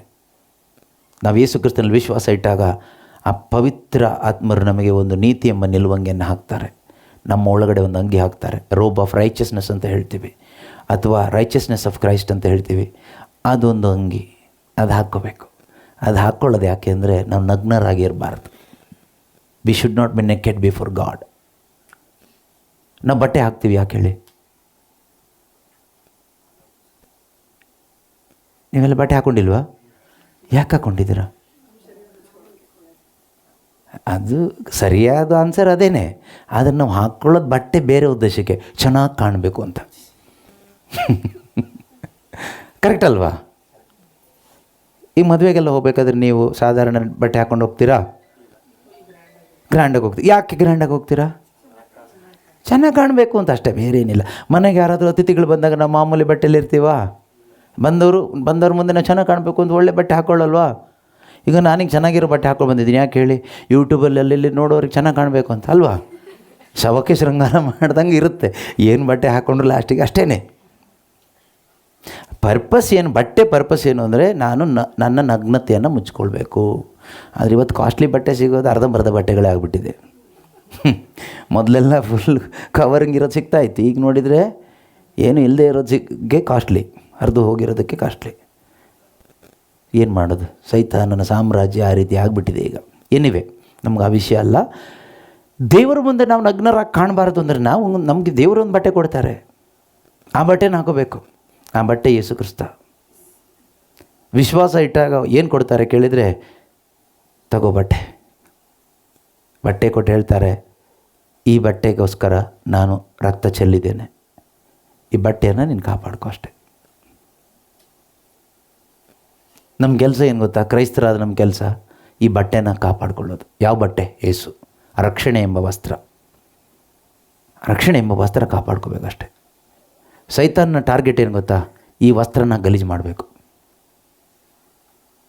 ನಮ್ಮ ವಿಶ್ವಾಸಗಳಿಗೆ ಗೊತ್ತಿಲ್ಲ, ನಿಜವಾಗಲೂ ಗೊತ್ತಿಲ್ಲ, ವಾಕ್ಯ ಗೊತ್ತಿಲ್ಲ. ಲಾಸ್ಟಿಗೆ ನರಕಕ್ಕೆ ಹೋಗ್ತಾರೆ ಎಷ್ಟೋ ಜನ. ಪಾಪ ಅವ್ರಿಗೆ ಅದು ಗೊತ್ತಿಲ್ಲ, ಅವ್ರು ನರಕಕ್ಕೆ ಹೋಗ್ತಾರೆ ಅಂತಲೂ ಗೊತ್ತಿಲ್ಲ. ಸ್ವರ್ಗಕ್ಕೆ ಹೋಗ್ತೀವಿ ಅಂತ ನಂಬ್ಕೊಂಡು ಏನೇನೋ ಮಾಡ್ಕೊಂಡು ಬದುಕ್ತಾರೆ.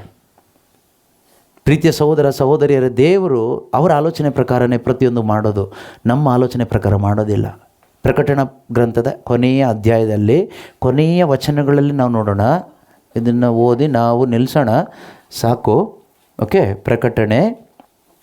ಯೇಸು ಬರ್ತಾರೆ, ಕರ್ಕೊಂಡು ಹೋಗ್ಲಿಕ್ಕೆ ಎಂಬ ನಿರೀಕ್ಷೆಯಲ್ಲಿ ಇರುವವರು ಏನು ಮಾಡ್ತಾರೆ? ನಿರೀಕ್ಷಿಸ್ತಾ ಬದುಕುವವರಿಗೆ ಯೇಸು ಸ್ವಾಮಿ ಹೇಳುವಂಥ ಮಾತು 14ರಿಂದ ಇರತಕ್ಕಂಥ ವಾಕ್ಯ. ತಮ್ಮ ನಿಲುವಂಗಿಗಳನ್ನು ತೊಳೆದು. ಓಕೆ, 12ರಿಂದ ಓದೋಣ. 12ರಿಂದನೇ ಓದೋಣ. ಯೇಸು ಸ್ವಾಮಿ ನುಡಿಯುವುದನ್ನು ಕೇಳಿ. ಯೇಸು ಸ್ವಾಮಿ ನುಡಿಯುವುದನ್ನು ಕೇಳಿ. This is the book of Revelation, last chapter, last book of the Bible, last chapter of the Bible, last few verses of the Bible. ಬೈಬಲ್ನಲ್ಲಿರುವ ಕೊನೆಯ ಪುಸ್ತಕ ಪ್ರಕಟಣಾ ಪುಸ್ತಕ. ಅದರ ಕೊನೆಯ ಅಧ್ಯಾಯ 22ನೇ ಅಧ್ಯಾಯ. ಅದರ ಕೊನೆಯ ವಚನಗಳಿದು, ಕೊನೆಯ ಭಾಗದಲ್ಲಿರ್ತಕ್ಕಂಥದ್ದು. ಇಲ್ಲಿ ಯೇಸು ಸ್ವಾಮಿ ನುಡಿಯುವುದನ್ನು ಕೇಳು. ಇಗೋ ನಾನು ಬೇಗನೆ ಬರುತ್ತೇನೆ. ಇಗೋ ನಾನು ಬೇಗನೆ ಬರುತ್ತೇನೆ. C, I am coming soon. ಮಗ ಮದುವೆಣಿಗೆತ್ತಿಗೆ ಹೇಳ್ತಾ ಇದ್ದಾನೆ ಫೋನ್ ಮಾಡಿ, ನಾನು ಬೇಗ ಬರ್ತೀನಿ ಅಂತ. ಆಗ ಎಲ್ಲ ಬಿಟ್ಟು ರೆಡಿಯಾಗಿ ಕೂತ್ಕೋಬೇಕೀಗ. ಈಗ ನಾವು ಹೇಗಿದ್ದೀವೋ ಹೀಗಿದ್ಬಿಟ್ರೆ ಖಂಡಿತ ಯೇಸು ಯಾವಾಗ ಬರ್ತಾರಂತ ಹೇಳಲಿಲ್ಲ. ಕಳ್ಳನು ಬರುವ ಹಾಗೆ ಸಡನ್ನಾಗಿ ಬರ್ತಾರೆ. ಈಗ ಬಂದರೆ ನಾವು ನಿಜವಾಗ್ಲೂ ಅಮ್ಮನ ಕರ್ಕೊಂಡು ಹೋಗ್ತಾರಾ? ನನಗೆ ಡೌಟ್ ಆಗ್ತಾಯಿದೆ, ನನ್ನ ಕರ್ಕೊಂಡು ಹೋಗ್ತಾರೋ ಇಲ್ಲೋ ಅಂತ. ಪ್ರೀಚಿಂಗ್ ಏನೋ ಮಾಡ್ತಾಯಿದ್ದೀನಿ ನಿಜ, ಅದು ನಾನು ಏನು ಸಿದ್ಧನಾಗಿದ್ದೀನಿ ಅಲ್ವಾ? ಸೊ ಸಿದ್ಧತೆ ತುಂಬ ಮುಖ್ಯ. ಆ ವಿಷಯದಲ್ಲಿ ನಾವು ಸೀರಿಯಸ್ ಆಗಿರಬೇಕಲ್ವಾ? ಈಗೂ ನಾನು ಬರುತ್ತೇನೆ, ಬೇಗನೆ ಬರುತ್ತೇನೆ, ಪ್ರತಿಯೊಬ್ಬನಿಗೂ ಅವನವನ ಕೃತ್ಯಗಳಿಗೆ ತಕ್ಕಂತೆ ಕೊಡಲಾಗುವ ಪ್ರತಿಫಲವು ನನ್ನ ಕೈಯಲ್ಲಿದೆ. ಪ್ರತಿಯೊಬ್ಬನಿಗೂ ಅವನವನ ಕೃತ್ಯಗಳಿಗೆ ಕೊಡಲಾಗುವ ಪ್ರತಿಫಲ ನನ್ನ ಕೈಯಲ್ಲಿದೆ. ನೀನು ಟೆನ್ಷನ್ ಮಾಡ್ಕೋಬೇಡ. ಅದಕ್ಕೆ ಹೇಳಿದ ಮೇಲಿನ ವಾಕ್ಯದಲ್ಲಿ ಹೇಳ್ತಾರಲ್ವ, ಇದ್ರ ಮೇಲಿನ ವಾಕ್ಯ, ಅಕ್ರಮಿಯು ತನ್ನ ಅಕ್ರಮವನ್ನು ಮುಂದುವರಿಸಲಿ, ಅಶುದ್ಧನು ತನ್ನ ಅಶುದ್ಧತೆಯಲ್ಲಿ ಮುಂದುವರಿಯಲಿ, ಸಜ್ಜನನು ತನ್ನ ಸನ್ನಡತೆಯಲ್ಲಿಯೇ ನಿರತನಾಗಿರಲಿ, ಪವಿತ್ರನು ತನ್ನ ಪಾವಿತ್ರ್ಯತೆಯನ್ನು ಹೆಚ್ಚಿಸಿಕೊಳ್ಳಲಿ. ಅವ್ರು ಹಂಗೆ ಮಾಡ್ತಾರೆ, ಇವ್ರು ಹಿಂಗೆ ಮಾಡ್ತಾರೆ, ಅವ್ರು ಸರಿ ಇಲ್ಲ, ಇವ್ರು ಸರಿ ಇಲ್ಲ, ಅವ್ರು ಹೇಗಾದರೂ ಇದ್ಕೊಳ್ಳಿ. ನೀನು ಪವಿತ್ರನಾಗಿದೆಯಾ, ಇನ್ನೂ ಪವಿತ್ರನಾಗು. ನೀನು ರೈಚಸ್ ಆಗಿ ಬದುಕ್ತಿದೆಯಾ, ಇನ್ನೂ ರೈಚಸ್ ಆಗು. ನಾನು ನಿನಗೆ ಅಂಗಿ ಕೊಟ್ಟಿದ್ದೀನಲ್ಲ, ಪರಿಶುದ್ಧಾತ್ಮನ ಕೊಟ್ಟಿದ್ದೀನಲ್ಲ, ಈ ಪವಿತ್ರಾತ್ಮನ ಡಿಪೆಂಡ್ ಆಗಿ ಬದುಕು. ಪ್ರತಿಯೊಬ್ಬನಿಗೂ ಅವನವನ ಕೃತ್ಯಗಳಿಗೆ ತಕ್ಕಂತೆ ಕೊಡಲಾಗುವ ಪ್ರತಿಫಲವು ನನ್ನ ಕೈಯಲ್ಲಿದೆ. ಆಕಾರವು ನಾನೇ, ಆದಿಯೂ ಅಂತ್ಯವೂ ನಾನೇ, ಆರಂಭವೂ ಸಮಾಪ್ತಿಯೂ ನಾನೇ. 14ನೇ ವಾಕ್ಯದಿಂದ ನಾವು ನೋಡೋಣ. ತಮ್ಮ ನಿಲುವಂಗಿಯನ್ನು ತೊಳೆದು ಶುಭ್ರವಾಗಿ ಇಟ್ಟುಕೊಳ್ಳುವವರು ಭಾಗ್ಯವಂತರು. ಯೇಸುಸ್ವಾಮಿ ಒಂದು ಸಾಮರ್ಥ್ಯದಲ್ಲಿ ಹೇಳ್ತಾರೆ ಬೈಬಲ್ನಲ್ಲಿ, ಒಂದು ವಿವಾಹ ಔತಣಕ್ಕೆ ಒಬ್ಬ ವಸ್ತ್ರ ಇಲ್ಲದೆ ಬಂದ, ಅವನ್ನ ಕತ್ಲೆ ಕೋಣೆಗೆ ಎತ್ತಿ ಹಾಕಿದರು. ನೀನು ಹೇಗೋ ಬಂದೆ, ರಾಜ ನೋಡ್ಕೊಂಡು ಬರುವಾಗ ಒಬ್ಬನ ಮಾತ್ರ ಅದಕ್ಕೆ ಯೋಗ್ಯವಾದ ವಸ್ತ್ರ ಇಲ್ಲೇ ಕೂತ್ಕೊಂಡು ಊಟ ಮಾಡ್ತಾ ಇದ್ದಾನೆ. ಅವನು ಎತ್ಕೊಂಡು ಹಾಕಿ ಹೊರಗಡೆ ಅಂದರು ಕತ್ಲೆ ಕೋಣೆಗೆ. ಹೇಗೋ ಬಂದೆ ನೀನು ಒಳಗಡೆ ಅಂತ. ಎಲ್ಲೋ ಸೈಡ್ ಡೋರಲ್ಲಿ ಬಂದಿದ್ದೇನು. ಅಲ್ವಾ? ಆದರೆ ಇಲ್ಲಿ ಯೇಸು ಸ್ವಾಮಿ ಹೇಳ್ತಾರೆ, ತಮ್ಮ ನಿಲುವಂಗಿಯನ್ನು ತೊಳೆದು ಶುಭ್ರವಾಗಿ ಇಟ್ಟುಕೊಂಡಿರುವವರು ಭಾಗ್ಯವಂತರು, ಜೀವ ವೃಕ್ಷದ ಫಲವನ್ನು ಸವಿಯುವ ಹಕ್ಕು ಅವರಿಗಿರುತ್ತದೆ. ಈ ನಿತ್ಯ ಜೀವ, tree of eternal life, tree of life, ನಿತ್ಯ ಜೀವದ ಸೌಭಾಗ್ಯ, ಅಮರ ಜೀವದ ಸೌಭಾಗ್ಯ ಯಾರಿಗೆ? ಯಾರಿಗೆ? ನೀವು ದೀಕ್ಷಾ ಸ್ನಾನ ಪಡೆದುಕೊಂಡಾಗ, ಅಥವಾ ನೀವು ನಿಮ್ಮ ಕುಟುಂಬದಲ್ಲಿರುವ ಮಕ್ಕಳಿಗೆ ಅಥವಾ ದೊಡ್ಡವರಿಗೆ ದೀಕ್ಷಾ ಸ್ನಾನ ಕೊಟ್ಟಾಗ ಅವ್ರ ಮೇಲೆ ಒಂದು ಬಿಳಿ ವಸ್ತ್ರ ಹಾಕ್ತಾರಾ? ಅಥವಾ ಫಾದರ್ ಒಂದು ಬಿಳಿ ಕರ್ಚಿಪ್ ಹಾಕ್ತಾರಾ ಮಗು ಮೇಲೆ? ಏನಂತ ಹೇಳಿ ಹಾಕ್ತಾರೆ? ಕ್ರಿಸ್ತನನ್ನು ಧರಿಸಿಕೋ ಅಂತೇಳಿ ಹಾಕ್ತಾರೆ. ಕರೆಕ್ಟಾ? ಈಗ ಕ್ರಿಸ್ತ ಇದ್ದಾನ? ಅವತ್ತು ಕೊಟ್ಟರೋ ವೈಟ್ ಡ್ರೆಸ್ ಇದೆಯಾ? ಫಾದರ್ ಕೊಟ್ಟರೋ ವೈಟ್ ಡ್ರೆಸ್ ಪ್ರಯೋಜನಕ್ಕೆ ಬರಲ್ಲ, ಸ್ವರ್ಗಕ್ಕೆ ಕರ್ಕೊಂಡು ಹೋಗಲ್ಲ. ಅದು ಸಂಕೇತ ಹೊರಗಡೆದು ಮಾತ್ರ. ನೀನು ಕ್ರಿಸ್ತನನ್ನು ಧರಿಸ್ಕೋ, ಬಿಳಿ ಒಂದು ಬಟ್ಟೆ ಹಾಕ್ತಾರೆ, ಕೆಂಪುದು ಹಾಕಲ್ಲ. ಬಿಳಿ ಕರ್ಚಿಫೋ ಬಿಳಿ ಬಟ್ಟೆನೂ ಹಾಕ್ತಾರೆ. ಆ ಬಿಳಿ ಬಟ್ಟೆನ ನಾವು ದೀಕ್ಷಾ ಸ್ನಾನದಂತೂ ಇಟ್ಕೊಂಡಿರ್ತೀವಿ ಗಿಫ್ಟ್ ಅಂತ. ಅದು ಒಂದು ದಿನ ಮಣ್ಣಿಗೆ ಹೋಗುತ್ತೆ, ಸುಟ್ಟೋಗುತ್ತೆ. ಆದರೆ ನೀನು ಕ್ರಿಸ್ತನಲ್ಲಿ ವಿಶ್ವಾಸ ಇಟ್ಟಾಗ, ಯೇಸು ಕ್ರಿಸ್ತರು ನಿನ್ನ ಮೇಲೆ ದೇವರೊಂದು ಬಿಳಿ ಬಟ್ಟೆ ಹಾಕ್ತಾರೆ. ಯೇಸು ಎಂಬ ಆ ನಿಲುವಂಗಿಯನ್ನು ನಿನಗೆ ಹಾಕ್ತಾರೆ. ನಿನ್ನ ಪಾಪದ ನಗ್ನತೆಯನ್ನು ಮುಚ್ಚುವ ಒಂದು ನಿಲುವಂಗಿ, ದೇವರ ಮುಂದೆ ಯೋಗ್ಯತೆಯೊಂದಿಗೆ ಪುತ್ರನ ಅನುರೂಪಿಯಾಗಿ ನಿಲ್ಲಿಸುವ ಒಂದು ನಿಲುವಂಗಿಯೇ ಆ ಒಂದು ನೀತಿ ಎಂಬ ನಿಲುವಂಗಿ. ಅದು ನಿನ್ನ ಮೇಲೆ ದೇವರು ಹಾಕಿದ್ದಾರೆ. ಅದಿದೆಯಾ ನೋಡಬೇಕು, ಅದು ತೊಳ್ಕೊಳ್ತಾ ಇದೆಯಾ ನೋಡಬೇಕು, ಅದು ಕ್ಲೀನಾಗಿ ಇಟ್ಕೊಂಡಿದೆಯಾ ನೋಡಬೇಕು. ನಾವು ಈ ಬಟ್ಟೆಯನ್ನು ಕ್ಲೀನಾಗಿ ಇಟ್ಕೊಳ್ತೀವಿ. ಕೆಲವರು ಇವತ್ತು ಹಾಕಿದ್ದು ನಾಳೆ ಹಾಕಲ್ಲ. ಅಸಹ್ಯವಾಗಿ ಕಾಣುತ್ತೆ, ಬೇಡ, ಕೊಳೆ ಆಗಿದೆ, ಬೇಡ, ತೊಳ್ಕೊಳ್ತೀವಿ. ಆದರೆ ಒಳಗಡೆ ದೇವರು ಕೊಟ್ಟ ನಿಲ್ಲುವಂಗೆ ಯಾವತ್ತಾದ್ರೂ ತೊಳ್ಕೊಂಡಿದ್ದೀವ? ಸೀರಿಯಸ್ಸಾಗಿ ತೊಳ್ಕೊಂಡಿದ್ದೀವ? ಹಬ್ಬ ಮಾಡ್ತಾಯಿದ್ದೀವಿ ಗಲೀಜಂಗಿ ಹಾಕ್ಕೊಂಡು. ಯಾರೂ ಮಾಡಲ್ಲ. ನಾವು ಕೆಸರು ತುಂಬಿರೋ ಅಂಗಿ ಹಾಕ್ಕೊಂಡು ಯಾರು ಹಬ್ಬದ ಸಡಗರ ಮಾಡಲ್ಲ. ಒಂದು ಬರ್ತ್ಡೇ ಸೆಲೆಬ್ರೇಷನ್ ಇರ್ಬೋದು, ಯೇಸು ಕ್ರಿಸ್ತರ ಹುಟ್ಟಿದ ಹಬ್ಬ ಇರ್ಬೋದು, ಈಸ್ಟರ್ ಇರ್ಬೋದು, ಎಲ್ಲದಕ್ಕೂ ನಾವು ಪಳ ಹೊಳೆಯುವ ಹೊಸ ಬಟ್ಟೆ ಹಾಕ್ಕೊಂಡು ಹೋಗ್ತೀವಿ. ಅಥವಾ ಹೊಸದಾಗಿ ಒಗೆದು ವಾಶ್ ಮಾಡಿ ಅದಕ್ಕೆ ಅಯನ್ ಹಾಕ್ಕೊಂಡು ಹೋಗ್ತೀವಿ. ಯಾಕಂದರೆ ಚೆನ್ನಾಗಿ ಕಾಣಬೇಕು, ಒಳ್ಳೆಯದೇ. ಆದರೆ ಯೇಸು ಸ್ವಾಮಿ ನಿಮಗೊಂದು ಅಂಗಿ ತೊಡಿಸಿದ್ದಾರೆ, ಪರಿಶುದ್ಧಾತ್ಮ, ನೀತಿ ಎಂಬ ನಿಲುವಂಗಿ. ಯಾವತ್ತಾದರೂ ಚರ್ಚಿಗೆ ಹೋಗಬೇಕಾದ್ರೆ, ಪ್ರಾರ್ಥನೆಗೆ ಹೋಗಬೇಕಾದ್ರೆ, ಕ್ರಿಸ್ಮಸ್ ಸೆಲೆಬ್ರೇಷನ್ ಮಾಡಬೇಕಾದ್ರೆ ಒಳಗಡೆ ಇರುವ ಈ ಅಂಗಿಯನ್ನು ಯಾವತ್ತಾದರೂ ತೊಳ್ಕೊಂಡಿದ್ದೀವಾ? ಬ್ರೈಟ್ ಮಾಡ್ಕೊಂಡಿದ್ದೀವಾ? ಹಾಗೆ ಮಾಡ್ಕೊಳ್ತಾ ಬದುಕುವವರೇ ವಿಶ್ವಾಸಿಗಳು. ಈ ದೇವರು ಕೊಟ್ಟ ನಿಲುವಂಗಿಯನ್ನು ತೊಳೆದು ಅದನ್ನು ಶುಭ್ರವಾಗಿ ಮದುವೆಗೆ ಬರುವಾಗ ನಾನು ಚೆನ್ನಾಗಿ ಕಾಣಬೇಕು, ನೀಟಾಗಿ ಡ್ರೆಸ್ ಹಾಕೋಬೇಕು ಅಂತ ನೀಟಾಗಿ ಒಳಗಡೆ ಕೊಟ್ಟಂಥ ನೀತಿ ಎಂಬ ನಿಲುವಂಗಿಯನ್ನು ಕ್ಲೀನಾಗಿ ಇಟ್ಟುಕೊಂಡು ಬದುಕುವವರೇ ನಿಜವಾದ ಕ್ರೈಸ್ತ ವಿಶ್ವಾಸಿಗಳು. ಅವರೇ ವಿಶ್ವಾಸದ ಜೀವನ ಜೀವಿಸ್ತಾ ಇರೋರು. ಅದಲ್ಲದೆ ಸುಮ್ಮನೆ ಕ್ಯಾಂಡಲ್ ಹಚ್ಚಿ ಪ್ರಾರ್ಥನೆ ಮಾಡಿ, ನಾನು ಪ್ರಾರ್ಥನೆ ಮಾಡಿದ್ದೆಲ್ಲ ದೇವರು ಕೊಟ್ಬಿಟ್ರು ಅಂತ ಹೇಳೋರಲ್ಲ. ಅದು ಅನ್ಯರು ಹೇಳ್ತಾರೆ. ಅವರಿಗೂ ಸಿಗುತ್ತೆ ಬೇಕಾದಷ್ಟು ಅಳಿದು ಹೋಗುವ ಆಶೀರ್ವಾದಗಳು. ಆದರೆ ಅಳಿದು ಹೋಗದೇ ಇರುವ ಶಾಶ್ವತವಾದ ನಿತ್ಯತೆಗೆ ನಮ್ಮನ್ನು ಕರೆದುಕೊಂಡು ಹೋಗುವ ನಮ್ಮ ಪಾಪದ ನಗ್ನತೆಯನ್ನು ಮುಚ್ಚುವ ಒಂದು ಅಂಗಿಯನ್ನು ದೇವರು ಉಚಿತವಾಗಿ ನಮಗೆ ಕೊಟ್ಟಿದ್ದಾರೆ. ಆ ಕುರಿಮರಿಯ ಯಜ್ಞದ ಫಲವಾಗಿ, ಯೇಸುವಿನ ಪವಿತ್ರ ರಕ್ತದ ಫಲವಾಗಿ ನಮಗೆ ಕೊಟ್ಟಿದ್ದಾರೆ. ಇದಿದೆಯಾ? ಪರೀಕ್ಷೆ ಮಾಡಿ ನೋಡಬೇಕು. ಸ್ವರ್ಗದಲ್ಲಿ ಟೆಸ್ಟ್ ಮಾಡೋದು ಒಂದೇ ಒಂದು, ಇದೆಯಾ ಅಂತ. ಈ ಹೊದಿಕೆ ಇದೆಯಾ, ಈ ಅಂಗಿ ಇದೆಯಾ, ಅಷ್ಟೇ, ಬೇರೆ ಏನೂ ನೋಡಲ್ಲ. ಆ ಅಂಗಿ ಯೇಸುನೇ. ಅದನ್ನೇ ಯೇಸು ಹೇಳಿದ್ದು, ತಮ್ಮ ನಿಲುವಂಗಿಯನ್ನು ತೊಳೆದು ಶುಭ್ರವಾಗಿಟ್ಟುಕೊಂಡಿರುವವರು ಭಾಗ್ಯವಂತರು, ಜೀವವೃಕ್ಷದ ಫಲವನ್ನು ಸವಿಯುವ ಹಕ್ಕು ಅವರಿಗಿರುತ್ತದೆ. ಹೆಬ್ಬಾಗಿಲಿನ ಮೂಲಕ ಅವರು ನಗರವನ್ನು ಸೇರುವವರು. ಆದರೆ 15ನೇ ವಾಕ್ಯ ಹೇಳುತ್ತೆ, ಶುನಕ ಸಮಾನರು.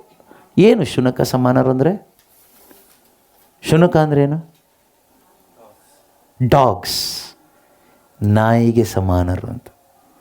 ಏನಪ್ಪ ದೇವರು ಈ ರೀತಿ ಎಲ್ಲ ಕರೀತಾ ಇದ್ದಾರಲ್ಲ ಮನುಷ್ಯರನ್ನ ಅಂತ. ಯಾರನ್ನ ನಾಯಿಗೆ ಸಮಾನರು ಅಂತ ಕರೆದಿದ್ದಾರೆ ದೇವರು? ಇಲ್ಲಿ ಶುನಕ ಸಮಾನರು ಅಂತ ಯಾರು ಹೇಳ್ತಾ ಇದ್ದಾರೆ? ಪವಿತ್ರ ಭರಿತನಾಗಿ ಯೋವಾನರು ಹೇಳ್ತಾ ಇದ್ದಾರೆ. ಓಕೆ, ಅದಕ್ಕಿಂತ ಮುಂಚೆ ಯೇಸುನೇ ಹೇಳ್ತಾ ಇದ್ದೆ, ನಾನು ಹೇಳ್ತಾ ಇದ್ದೀನಿ ಯೇಸು ಸ್ವಾಮಿ ಹೇಳೋದನ್ನು ಕೇಳು ಅಂತ. ಇದೇ ರೀತಿ ಇನ್ನೊಂದು ಮಾತನ್ನು ಪೌಲರು ಹೇಳ್ತಾರೆ, ಫಿಲಿಪಿಯರಿಗೆ ಬರೆದ ಪತ್ರಿಕೆ 3ನೇ ಅಧ್ಯಾಯ 2ನೇ ವಾಕ್ಯ ಅನಿಸುತ್ತೆ, ಅಲ್ಲಿ ಹೇಳ್ತಾರೆ ನಾಯಿಗಳಿಗೆ ಸಮಾನರು ಅಂತ ಹೇಳ್ತಾರೆ. ಬಿವೇರ್ ಆಫ್ ಡಾಗ್ಸ್, ನಾಯಿಗಳ ಬಗ್ಗೆ ಎಚ್ಚರವಾಗಿರಿ ಅಂತ ಹೇಳ್ತಾರೆ.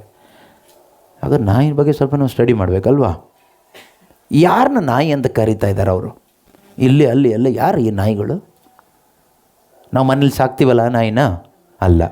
ಬೀದಿ ನಾಯಿನ? ಅಲ್ಲ. ಮತ್ತು ಯಾರು? ಹೇಳಿದರೆ ನಿಮಗೆ ಬೇಜಾರು ಕೋಪ ಆಗ್ಬೋದೇನೋ, ಆದರೆ ಹೇಳ್ತೀನಿ, ನಿಮಗೆ ಬೇಜಾರಾದರೂ ಪರವಾಗಿಲ್ಲ, ಕೋಪ ಬಂದರೂ ಪರವಾಗಿಲ್ಲ, ಆದರೆ ಸತ್ಯ ಹೇಳೋದು ಹೇಳಲೇಬೇಕಲ್ವಾ? ಯಾರು ಶುನಕ ಸಮಾನರು, ಯಾರು ನಾಯಿಗಳಿಗೆ ಸಮಾನರು, ಯಾರನ್ನ ಪೌಲ ಮತ್ತು ಯೋವಾನರು ನಾಯಿಗಳು ಅಂತ ಇಲ್ಲಿ ಸೂಚಿಸಿ ಬರೆದಿರೋದು ಕೇಳಿದರೆ, ಯಾರು ಕ್ರಿಸ್ತನಿಗೆ ಮಹತ್ವವನ್ನು ಕೊಡದೆ ಧಾರ್ಮಿಕತೆಗೆ, ರಿಲಿಜಿಯಾಸಿಟಿ, ಅವರ ಧಾರ್ಮಿಕಾಚಾರ ವಿಚಾರಗಳಿಗೆ ಅಧಿಕ ಪ್ರಾಧಾನ್ಯತೆ ಕೊಟ್ಟು ಬದುಕ್ತಾರೆ. ಕ್ರಿಸ್ತನಿಗೆ ಪ್ರಾಧಾನ್ಯತೆ ಇಲ್ಲ. There is no importance for Christ. For Christ there is no value at all. ಕ್ರಿಸ್ತನಿಗೆ ಬೆಲೆನೇ ಇಲ್ಲ, ಬಾಯಲ್ಲಿ ಮಾತ್ರ ಏಸು ಏಸು. ಆದರೆ ಸಂಪ್ರದಾಯ ಮುಖ್ಯ. ಸಂಪ್ರದಾಯ, ಆಚಾರ ವಿಚಾರಗಳು, ಬಾಹ್ಯಾಚರಣೆಗಳು, ಅದು ತುಂಬ ಮುಖ್ಯ. ಸುನ್ನತಿ ಮಾಡಿಸ್ಕೊಂಡಿದ್ಯಾ? ಮಾಡಿಸ್ಕೊಳ್ಳೇಬೇಕು, ಇಲ್ಲಾಂದರೆ ನೀನು ಯಹೂದ್ಯನಾಗಕ್ಕಾಗಲ್ಲ. ಅಂಥವ್ರನ್ನ ಪೌಲರು ಹೇಳ್ತಾರೆ ಅವರು ನಾಯಿಗಳು. They are dogs. Beware of such religious dogs. ಧಾರ್ಮಿಕ ನಾಯಿಗಳ ಬಗ್ಗೆ ಎಚ್ಚರವಾಗಿರಿ ಅಂತ. Outsiders, they are not in Christ, they are outside of Christ. ಸಾಧಾರಣ ನಾಯಿಗಳನ್ನ ನಾವು ಮನೆ ಒಳಗಡೆ ಸೇರಿಸಲ್ಲ, ಮನೆ ಹೊರಗಡೆ ಇಡ್ತೀವಿ ಅಲ್ವಾ? ಈಗ ಪ್ರಪಂಚ ಚೇಂಜ್ ಆಗಿದೆ. ಈಗ ನಾಯಿ ಒಳಗಡೆ, ವಯಸ್ಸಾದ ಅಪ್ಪ ಅಮ್ಮ ಹೊರಗಡೆ, ಅಜ್ಜ ಅಜ್ಜಿ ಹೊರಗಡೆ, ನಾಯಿ ಜರ್ಮನ್ ಶೆಪರ್ಡ್ ಒಳಗಡೆ. ನಿಮ್ಮ ಮನೇಲಲ್ಲ, ಅನೇಕ ಮನೆಗಳಲ್ಲಿ, ಕ್ರೈಸ್ತ ಕುಟುಂಬಗಳಲ್ಲಿ ನೋಡಿದರೆ ಅದೇ ಪರಿಸ್ಥಿತಿ. ಅನಾಥಾಶ್ರಮದಲ್ಲಿ ಇರ್ತಾರೆ. ನಾಯಿ ಎಲ್ಲಿದೆ? ನಾಯಿ ಮನೇಲಿ 3-4 ನಾಯಿಗಳು. ವಯಸ್ಸಾದ ಅಪ್ಪ ಅಮ್ಮ ಅಜ್ಜ ಅಜ್ಜಿ ಅತ್ತೆ ಮಾವ ಅನಾಥಾಶ್ರಮದಲ್ಲೋ ಆಸ್ಪತ್ರೆಯಲ್ಲೋ ಎಲ್ಲೋ ಮನೆಯಲ್ಲಿ ನಾಯಿನ ಕಟ್ಟಾಕೋ ಒಂದು ಮೂಲೆಯಲ್ಲಿ. ನಾಯಿ ಎಲ್ಲಿದೆ? ಇವ್ರ ಬೆಡ್ರೂಮಲ್ಲಿ. ಎಂಥ ಪೈಶಾಚಿಕ ಕೃತ್ಯಗಳು ಕ್ರೈಸ್ತ ಕುಟುಂಬಗಳಲ್ಲಿ ಇವತ್ತು ನಡೀತಾ ಇದೆ. ನಿಮ್ಮ ಕುಟುಂಬಗಳಲ್ಲಿ ಆ ರೀತಿ ಇದೆಯಾ? ನನಗೆ ಗೊತ್ತಿಲ್ಲ, ನಿಮ್ಮ ಪರಿಸ್ಥಿತಿ ಹೇಗಿದೆ ಅಂತ. ಆದರೆ ಆ ನಾಯಿಗಳ ಬಗ್ಗೆ ಅಲ್ಲ ಇಲ್ಲಿ ಹೇಳ್ತಾ ಇರೋದು. ಇಲ್ಲಿ ಹೇಳ್ತಾ ಇರೋದು, ಪೌಲರು ಹೇಳ್ತಾ ಇರೋದು ಮತ್ತು ಯೋಹಾನರು ಹೇಳ್ತಾ ಇರೋದು, ಕ್ರಿಸ್ತನಿಗೆ ಕೊಡಬೇಕಾದ ಪ್ರಾಮುಖ್ಯತೆಯನ್ನು ಕೊಡದೆ ಧಾರ್ಮಿಕತೆಗೆ, ರಿಲಿಜಿಯಾಸಿಟಿ, ನಮಗೆ ಸಂಪ್ರದಾಯ ಮುಖ್ಯ, ಈ ಆಚಾರ ವಿಚಾರಗಳೇ ಮುಖ್ಯ ಅಂತ ಅನೇಕರು ಇದ್ದಾರೆ. ಅಂಥವರಿಗೆ they are outsiders. They are outside of Christ. They are outside of haven. They are outside of Kingdom of god. ಅವರು ದೇವರ ರಾಜ್ಯದಿಂದ ಹೊರಗಡೆ ಇರುವವರು. ಆ ರೀತಿ ನಾಯಿಗಳು ಅಂದರೆ ಹೊರಗಡೆ ಇರುವವರು, ಒಳಗಡೆ ಇರೋರು ಅಲ್ಲ ಅನ್ನೋ ಅರ್ಥದಲ್ಲಿ ಹೇಳಿರೋದು. ಅದರಲ್ಲಿ ಬೇರೆ ಥರ ಅಲ್ಲ. ಇಲ್ಲಿ ಹೇಳೋದು ಶುನಕ ಸಮಾನರು ಅಂದರೆ ನಾಯಿಗೆ ಸಮಾನವಾದರು. Outside are the dogs. ಕ್ಲೀನಾಗಿ ಇಂಗ್ಲೀಷಲ್ಲಿ ಕರೆಕ್ಟಾಗಿ ಇದೆ ನೋಡಿ. ಔಟ್ಸೈಡ್ ಆರ್ ದ, ಯಾವುದರಿಂದ ಔಟ್ಸೈಡ್? ಸ್ವರ್ಗ ರಾಜ್ಯದಿಂದ ಹೊರಗಡೆ. ಒಳಗಡೆ ಯಾರು? ಬಟ್ಟೆ ಹಾಕ್ಕೊಂಡಿರೋರು ಮಕ್ಕಳು. ಯಾವ ಬಟ್ಟೆ? ದೇವರು ನಿನಗೆ ವಿಶ್ವಾಸ ಇಟ್ಟಾಗ ಕೊಟ್ಟ ನೀತಿ ಎಂಬ ನಿಲುವಂಗಿ, ರಕ್ಷಣೆ ಎಂಬ ಅಂಗಿ, ಹರಿದು ಹೋಗದೇ ಇರುವ ಅಂಗಿ. ಆದರೆ ಈ ಲೋಕದಲ್ಲಿ ಬದುಕುವಾಗ ಕೊಳೆ ಆಗುತ್ತೆ. ಆವಾಗ ವಾಶ್ ಮಾಡ್ತಾ ಇರಬೇಕು. ಯಾವುದ್ರಲ್ಲಿ ವಾಶ್ ಮಾಡಬೇಕು? ಯಾವ್ದು ಡಿಟರ್ಜೆಂಟ್ ಅದು? ಯೇಸುವಿನ ರಕ್ತದಿಂದ ತೊಳಿತಾ ಇರಬೇಕು. ಪಶ್ಚಾತ್ತಾಪದ ಹೃದಯ ಯೇಸುವಿನ ರಕ್ತ. ಪಶ್ಚಾತ್ತಾಪ ಪಡುವಾಗಲೆಲ್ಲ ಯೇಸುವಿನ ರಕ್ತ ಅದನ್ನು ಕ್ಲೀನ್ ಮಾಡ್ತಾ ಇರುತ್ತೆ. ಸೊ ಯೇಸುವಿನ ರಕ್ತದಿಂದ ತೊಳೆಯಲ್ಪಟ್ಟವರಾಗಿ ನಾವೀಗ ಕಾಯ್ತಾ ಇರಬೇಕು ಈ ಅಂಗಿ ಹಾಕ್ಕೊಂಡು. ಮದುವಣಿಗೆ ಬರ್ತಾನೆ ಅಂತ. ಭಾಗ್ಯವಂತರಲ್ವಾ? ಯಾಕೆಲ್ಲರೂ ಬೇಜಾರಲ್ಲಿದ್ದೀರಾ? ಅಂಗಿ ಹಾಕ್ಕೊಂಡಿಲ್ವೇನೋ ಅದಕ್ಕೆ? ಓಕೆ, ಅಂಗಿ ಇಲ್ಲ ಅಂದರೆ ಅಂಗಿ ಸಿಗುತ್ತೆ. ಓಕೆ, ಯೇಸುನೇ ಕೊಡಬೇಕಿದ್ದು. ಇದು ಮನುಷ್ಯನ ಕೊಡೋಕ್ಕಾಗಲ್ಲ. ಇದು ಯಾವುದೋ ಕರಿಸ್ಮ್ಯಾಟಿಕ್ ಬ್ರದರ್ ಕೊಡಲ್ಲ, ಫಾದರು ಕೊಡಲ್ಲ, ಪಾಸ್ಟ್ರು ಕೊಡಲ್ಲ. ಇದು ಎಲ್ಲೋ ದೀಕ್ಷಾ ಸ್ನಾನದಲ್ಲ ಅಲ್ಲಿ ಇಲ್ಲಿ ಮುಳುಗಿದ್ರೆ ಸಿಗುವಂಥದ್ದು ಅಲ್ಲ. ಇದು ಎಲ್ಲೂ ಸಿಗೋಲ್ಲ. ಇದು ಯೇಸು ಕ್ರಿಸ್ತರು ಕೊಡೋದು. ಶುಭವಾರ್ತೆ ಆಲಿಸಬೇಕು, ಪಶ್ಚಾತ್ತಾಪ ಪಡಬೇಕು. ದೇವರ ಹೃದಯ ನೋಡ್ತಾರೆ, ಅಲ್ಲೇ ಬಂದು ಕೊಡ್ತಾರೆ. ಎಲ್ಲಿದೆಯೋ ಅಲ್ಲೇ ಕೊಡ್ತಾರೆ. ಜಾಗ ಏನು ಬೇಕಾಗಿಲ್ಲ. ಅದು ಪಶ್ಚಾತ್ತಾಪ ಇಲ್ಲದೆ ನಾವು ಚರ್ಚಲ್ಲಿ ಹೋಗಿ ನಿಂತ್ಕೊಂಡು ಫರಿಸಾಯನ ಥರ ಪ್ರಾರ್ಥನೆ ಮಾಡಿದರೂ ಏನೂ ಪ್ರಯೋಜನ ಇಲ್ಲ. ಫರಿಸಾಯ ಒಳಗಡೆ ಬಂದು ಪೀಠದ ಹತ್ರ ನಿಂತ್ಕೊಂಡ. ಅವನ ಪಾಪ ಕ್ಷಮೆ ಪಡ್ಕೊಳ್ದೆ ಹೋದ. ಸುಂಕ ವಸೂಲಿ ಅವನು ಚರ್ಚ್ ಒಳಗಡೆನೇ ಬರಲಿಲ್ಲ. ಅಯ್ಯಯ್ಯೋ, ಈ ದೇವಾಲಯದ ಒಳಗಡೆ ಬರೋ ಯೋಗ್ಯತೆಯೂ ಇಲ್ಲ, ತಲೆ ಎತ್ತಕ್ಕೂ ಯೋಗ್ಯತೆ ಇಲ್ಲ ಅಂತ ಹೊರಗಡೆನೇ ನಿಂತ್ಕೊಂಡು ತಲೆ ತಗ್ಗಿಸ್ಕೊಂಡು ಪಶ್ಚಾತ್ತಾಪ ಪಟ್ಟು ಹಾಗೆ ವಾಪಸ್ ಹೋದ. ಯೇಸು ಹೇಳ್ತಾರೆ, ಪಾಪ ಕ್ಷಮೆ ಪಡ್ಕೊಂಡು ಅಂಗಿ ತೊಟ್ಕೊಂಡು ಹೋದವನು ಇವನು, ಹೊರಗಡೆಯಿಂದ ಹೋದವನು. ಒಳಗಡೆ ಬಂದು ಕಾಣಿಕೆ ಹಾಕಿ ದಶಾಂಶದ ಬಗ್ಗೆ ಎಲ್ಲ ಲಿಸ್ಟ್ ಕೊಟ್ಟು ಅಲ್ಲೆಲ್ಲ ಹೇಳಿ ಪ್ರೈಸಲೋಡು ಹೇಳಿ ಮುತ್ತಿಟ್ಟು ಹೋದವನು ಅಂಗಿ ಇಲ್ಲದೆ ಹೋದ. ನಮ್ಮಲ್ಲೂ ಎಷ್ಟೋ ಜನ ಆ ರೀತಿ ಭಾನುವಾರ ಹೋಗಿ ಬರ್ತೀವಿ. ಥಿಂಕ್ ಮಾಡಬೇಕು ಪ್ರೀತಿಯ ಸಹೋದರ ಸಹೋದರಿಯರೇ, ಇದು ಆತ್ಮಕ್ಕೆ ಸಂಬಂಧಪಟ್ಟ ವಿಷಯ, ನಿತ್ಯತೆಗೆ ಸಂಬಂಧಪಟ್ಟ ವಿಷಯ, ಈ ಲೋಕದ ಜೀವನಕ್ಕೆ ಸಂಬಂಧಪಟ್ಟಿದ್ದ ವಿಷಯ ಅಲ್ಲ. ಅದರಿಂದ ಈ ವಿಷಯದಲ್ಲಿ, ನಮ್ಮ ನಿತ್ಯತೆಗೆ ಸಂಬಂಧಪಟ್ಟ ವಿಷಯದಲ್ಲಿ ನಾವು ಹೆಚ್ಚು ಕಾಳಜಿ ಉಳ್ಳವರಾಗಬೇಕು. Outsiders are the dogs and sorcerers and fornicators and murderers and idolaters. ನೋಡಿ, ಶುನಕ ಸಮಾನರು, ಮಾಟ ಮಂತ್ರಗಾರರು, ಕಾಮುಕರು. ಕಾಮುಕತನ ಇದೆಯಾ ನಮ್ಮಲ್ಲಿ? ಇಲ್ಲ ಅಂತ ಹೇಳೋಕ್ಕಾಗಲ್ಲ. ಎಲ್ಲ ಥರದ ಕಾಮುಕತನ ಇದೆ. ಕಣ್ಣಿನ ಕಾಮುಕತನ ನೋಡಿದ್ದೆಲ್ಲ ನಮಗೆ ಬೇಕು ಅನ್ಸುತ್ತಲ್ವಾ? ನೋಡಿದ್ದೆಲ್ಲ ನಮಗೆ ಇಷ್ಟ ಆಗುತ್ತಾ? ಮೊಬೈಲ್ ಫೋನ್ ನೋಡಿದಾಗ ಇಷ್ಟ ಆಗುತ್ತೆ, ಒಂದು ವಾಚ್ ನೋಡಿದಾಗ ಇಷ್ಟ ಆಗುತ್ತೆ, ಒಂದು ಹುಡುಗಿನ ನೋಡಿದಾಗ, ಹುಡುಗನ ನೋಡಿದಾಗ, ಅದು ನೋಡಿದಾಗ, ಇದು ನೋಡಿದಾಗ ನೋಡಿದ್ದೆಲ್ಲ ಇಷ್ಟ ಆಗುತ್ತೆ. ಎಷ್ಟು ಕಾಸ್ಟ್ಲಿ ಆದರೂ ಪರವಾಗಿಲ್ಲ, ದುಡ್ಡು ಕೊಟ್ಟು ತೊಗೊಂಡು ಬರ್ತೀವಿ, ಇನ್ಸ್ಟಾಲ್ಮೆಂಟ್ ಮೇಲಾದರೂ ತೊಗೊಂಡು ಬರ್ತೀವಿ. ನಮಗೆ ಅಗತ್ಯ ಇರೋದಲ್ಲ, ನಮಗೆ ಇಷ್ಟ ಆಯಿತು, ನಾವು ಹಾಗೆ ಬ್ರದರ್ ನಮ್ಗೆ ಇಷ್ಟ ಆಗಿದೆ, ನಾವು ಕಷ್ಟಪಟ್ಟಾದರೂ ತೊಗೊಳ್ತೀವಿ. ಅದೇ ಕಾಮುಕತನ. ಎಸ್, ಶುನಕ ಸಮಾನರು, ಮಾಟ ಮಂತ್ರಗಾರರು, ಕಾಮುಕರು, ಕೊಲೆಗಾರರು. ಕೊಲೆಗಾರರು ಅಂದರೆ ಬೈಬಲ್ ಪ್ರಕಾರ ಸಹೋದರನ ಮೇಲೆ ದ್ವೇಷ ಇಡುವವನು ಕೊಲೆಗಾರ ಅಂತ ಬೈಬಲ್ ಹೇಳುತ್ತೆ. ಚಾಕುನೇ ಹಾಕಬೇಕು ಅಂತ ಇಲ್ಲ. ದ್ವೇಷದಲ್ಲಿ ಬದುಕುವವರು ಕೊಲೆಗಾರರು. ವಿಗ್ರಹ ಆರಾಧಕರು, ವಿಗ್ರಹಗಳನ್ನ ಇಟ್ಕೊಂಡು ಇದೇ ದೇವರು ಅಂತ ವಿಗ್ರಹಗಳನ್ನ ಪೂಜಿಸ್ತಾ ಬದುಕುವವರು ವಿಗ್ರಹಾರಾಧಕರು. ಅಸತ್ಯವಾದಿಗಳು, ಸತ್ಯಕ್ಕೆ ವಿರುದ್ಧವಾಗಿ ಸತ್ಯನೇ ಇಲ್ಲ ಜೀವನ, ಬಾಯಿ ಬಿಟ್ಟರೆ ಸುಳ್ಳು. ಸುಳ್ಳು ಯಾಕೆ ಹೇಳ್ತೀವಿ? ಸಂಪಾದನೆಗೋಸ್ಕರ. ಇವತ್ತು ಪ್ರಪಂಚದಲ್ಲಿ ನೋಡಿ, ಎಲ್ಲ ಕಡೆ ದುಡ್ಡು ಬೇಕು, ದುಡ್ಡಿಗೋಸ್ಕರ ಸುಳ್ಳು. ಬೆಳಗಿಂದ ಸಂಜೆ ತನಕ ಬರೀ ಸುಳ್ಳೆ. ಈ ಬಿಸ್ನೆಸ್ ಅಂದರೆ ಪೂರ್ತಿ ಸುಳ್ಳೆ ಅಲ್ವಾ? ಸತ್ಯ ಏನಿದೆ ಅದರಲ್ಲಿ? ಯೋಚನೆ ಮಾಡಿ ನೋಡಿ ಅಲ್ವಾ? ಸೊ ಅಸತ್ಯವಾದಿಗಳು ನಗರದ ಹೊರಗೆ ಬಿದ್ದಿರುವರು. ಯಾವ ನಗರ? ಆ ಸ್ವರ್ಗ ರಾಜ್ಯ, ಆ ನೂತನ ಜೆರುಸಲೇಮ್. ನೀವೆಲ್ಲಿರಬೇಕು ಅಂತ ನೀವು ತೀರ್ಮಾನ ಮಾಡಿ. ದೇವ್ರ ಆಸೆ ಪಡೋದು ಒಳಗಡೆ ಇರಬೇಕು ಅಂತ. ತಂದೆ ಆಸೆ ಏನು ಗೊತ್ತಾ? ಮಕ್ಕಳು ಮನೆ ಒಳಗಡೆ ಇರಬೇಕು ಅಂತ. ತಂದೆ ಆಸೆ ಪಡೋದಿಲ್ಲ ಮಕ್ಕಳು ನಾಯಿಗಳಿರೋ ಜಾಗದಲ್ಲಿ ಇರಬೇಕು, ನಾಯಿ ಒಳಗಡೆ ಇರಬೇಕು ಅಂತ. ಒಳ್ಳೆ ತಂದೆ ಆಸೆ ಪಡೋದಿಲ್ಲ. ಆದರೆ ಮಕ್ಕಳು ನಾಯಿಗಳ ಥರ ಆಗ್ಬಿಟ್ರೆ ಅಪ್ಪನೇ ಒಳಗಡೆ ಸೇರಿಸಲ್ಲ. ನೀನು ನನ್ನ ಮಗನೇ ಅಲ್ಲ, ಹೊರಟೋಗು ಅಂತ ಎಷ್ಟೋ ಸಾರಿ ನಾವು ಮಕ್ಕಳಿಗೆ ಬೈತೀವಿ. ಅಮ್ಮಂದರು ಅಪ್ಪಂದರು, ನೀವು ಬೈದಿದ್ದೀರ ನಿಮ್ಮ ಮಕ್ಕಳಿಗೆ? ಯಾಕೆ ಬೈತೀರಿ? ಅವರ ಬಿಹೇವಿಯರ್ ಆ ರೀತಿ ಇರೋದ್ರಿಂದ. ಕುಡಿದು ಟೈಟಾಗಿ ಅಸಹ್ಯವಾಗಿ ಬಂದಾಗ, ಹೇಳಿದ ಮಾತು ಒಂದು ಕೇಳದೆ ಪೋಲಿಗಳಾಗಿ ಬಂದಾಗ, ನೀನು ನನ್ನ ಮಗನೆಲ್ಲ ಹೋಗಿ ಹೊರಗಡೆ ಅಂತ ಬಾಗಿಲು ಹಾಕ್ತಾರೆ. ಅದು ಹೊರಗಡೆ ಹೋಗಲಿ ಅಂತಲ್ಲ, ಪಶ್ಚಾತ್ತಾಪ ಪಟ್ಟು ಒಳಗಡೆ ಬರಲಿ ಅಂತ. ದೇವರು ಕೆಲವು ಟೈಮ್ ನಮಗೆ ಹೊರಗಡೆ ಹಾಕೋದು ಒಳ್ಳೆಯದಕ್ಕೇನೆ, ಒಳಗಡೆ ಬರಲಿಕ್ಕೆ. ಆದರೆ ಅದನ್ನು ತಿಳ್ಕೊಂಡು ಒಳಗಡೆ ಬಂದರೆ ಆ ಒಳ್ಳೆ ಕಳ್ಳಂತರ ಆಗ್ತೀವಿ ನಾವು.